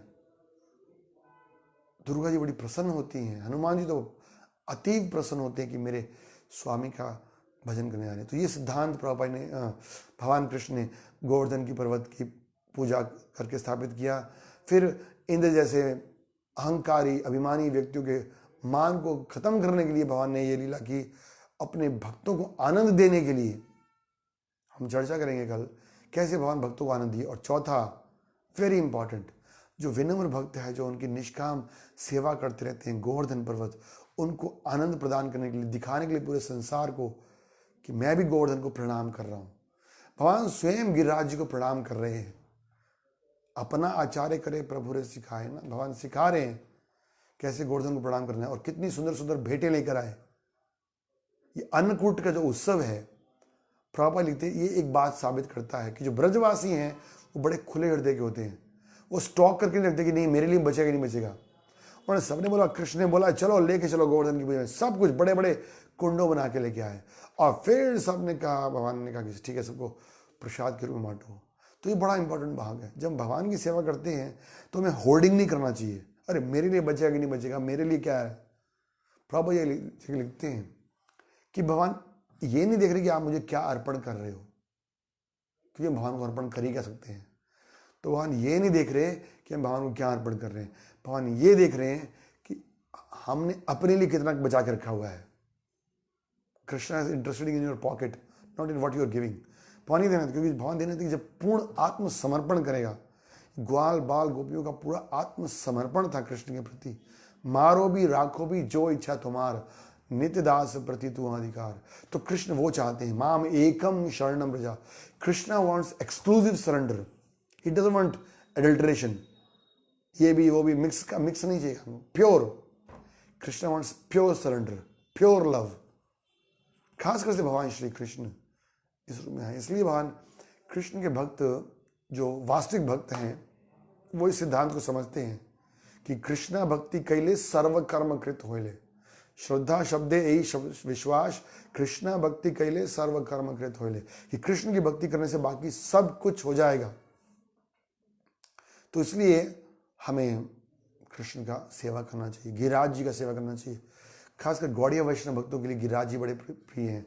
एक बार किसी भक्त ने लाकर भगवान चैतन्य महाप्रभु गोवर्धन शिला दिया, और वो उन्होंने इतना प्रेम किया गोवर्धन शिला से, अपने गले में टांग लिया उसको, और गोवर्धन से प्रेम करते थे वो, जो कृष्ण है। और उनकी आंखों से हमेशा आंसू बहते रहते थे, और वो शिला का एक तरह से अभिषेक होता रहता था। अपने गले से उतारते नहीं थे वो गोवर्धन शिला। और बाद में उन्होंने वो गोवर्धन शिला रघुनाथ गोस्वामी को दिया। और हम सुनते सनातन गोस्वामी कथा किस तरह से उनकी गिरिराज जी की परिक्रमा करने की इतनी इच्छा थी कि बूढ़े हो गए तब भी उन्होंने परिक्रमा करना बंद नहीं किया। तो फिर भगवान कृष्ण ने देखा कि मेरे को अपने भक्त का ध्यान रखना है, तो गोवर्धन पर स्वयं खड़े हुए कृष्ण स्वयं भगवान है और उन्हें बांसुरी बजाया और उससे वो गोवर्धन उनके प्रेम में पिघल गया और उनके चरणों के निशान उसमें अंकित हो गए, बांसुरी के निशान अंकित हो गए। और तब भगवान ने सनातन गोस्वामी को बोला कि यदि तुम इसकी 4 बार परिक्रमा करोगे तो तुम्हें गोवर्धन परिक्रमा का फल मिलेगा। तो हम थोड़ा सा गिरिराज जी की महिमा का वर्णन इसलिए कर रहे हैं, श्रवण इसलिए कर रहे हैं क्योंकि भगवान स्वयं एस्टेब्लिश किए हैं। देखिए, भगवान स्वयं स्थापित कर गए हैं कि गिरिराज जी की पूजा होनी चाहिए, और खासकर से कलयुग के जीवों के लिए तो बड़ा महत्वपूर्ण है। गिरिराज जी समस्त प्रकार की हमारी आध्यात्मिक इच्छाओं को पूरा करते हैं, भगवान के बड़े प्रिय हैं। तो जो थोड़ा सा तपस्या करता है, गिरिराज जी की परिक्रमा करता है, गिरिराज जी को प्रणाम करता है, वहां बैठकर कथा कीर्तन करता है, भगवान उसको बड़े प्रिय हैं। और अब ये सब ग्वाल बाल गोपियां भी क्या हैं, भगवान के पास आए हैं और भगवान से प्रार्थना करेंगे आप हमारी रक्षा कीजिए। तो हम कल हम देखेंगे आगे कि भगवान जो चाहते थे, भगवान का सारा प्लान था और भगवान कह रहे ठीक है, everything is again going according to my plan. जैसा मैं चाहता था कि वही हो, कि अब तेज बारिश होगा, सारे ग्वाल बाल गोपियां, नंद महाराज, यशोदा मैया सब इकट्ठे होंगे। भगवान चाहते हैं भक्त इकट्ठे हों, इसलिए भगवान ने देखा कि इंद्र ने बदमाशी किया है, बट इंद्र से भगवान ज़्यादा उतने रुष्ट नहीं हुए। हम देखेंगे जब इंद्र प्रार्थना करेंगे ना, भगवान प्रार्थनाएं स्वीकार करेंगे। लेकिन ब्रह्मा जी ने जब प्रार्थना की, भगवान ने देखा भी तक नहीं, अपने हाथ में दही चावल लेके खड़े हुए। क्यों? क्योंकि ब्रह्मा जी ने क्या किया था, अलग अलग कर दिया था, ग्वाल बालों को अलग, बछड़ों को अलग, कृष्ण को अलग। तो भगवान उनसे प्रसन्न नहीं थे। बट इंद्र ने क्या किया था, इनडायरेक्टली सबको एक साथ इकट्ठा कर दिया था, ग्वाल बालों को, गोपियों को, कृष्ण को। तो भगवान मन में इंद्र को पसंद थे। बट ऑफकोर्स इंद्र के जो अभिमान था उसको दूर करने के लिए भगवान ने बढ़िया से उसको लेसन दिया। तो हमें सीखना चाहिए, जब इंद्र ब्रह्मा जैसे महान देवताओं का अहंकार नहीं रहता है, रावण हिरण्यकशिपु जैसे असुरों का अभिमान नहीं रहा, तो हम कौन से खेत की। इसलिए कभी भी अहंकार नहीं करना चाहिए, बड़े विनम्र भाव से हमें सेवा करनी चाहिए, अपने आप को भगवान का एक इंस्ट्रूमेंट मानकर, प्रतिनिधि मानकर कि भगवान ने मुझे ये योग्यता दी है तो मैं इस योग्यता का उपयोग भगवान की सेवा में लगाऊं। हरे कृष्णा। कल हम आगे इस गोवर्धन लीला का चर्चा करेंगे। तो आज अभी हमारे मंदिर में नौका विहार का आखिरी दिन है, 7:30 बजे से लेकर 8:30 बजे तक। सब लोग इसी चैनल पर, यूट्यूब चैनल पर, हमारे इस्कॉन जाना जो यूट्यूब चैनल है उस पर इसको लाइव टेलीकास्ट देखिएगा। हरे कृष्णा। श्री कृष्ण बलराम की जाय, गिरि गोवर्धन की जाय, गिरिराज महाराज की जाय।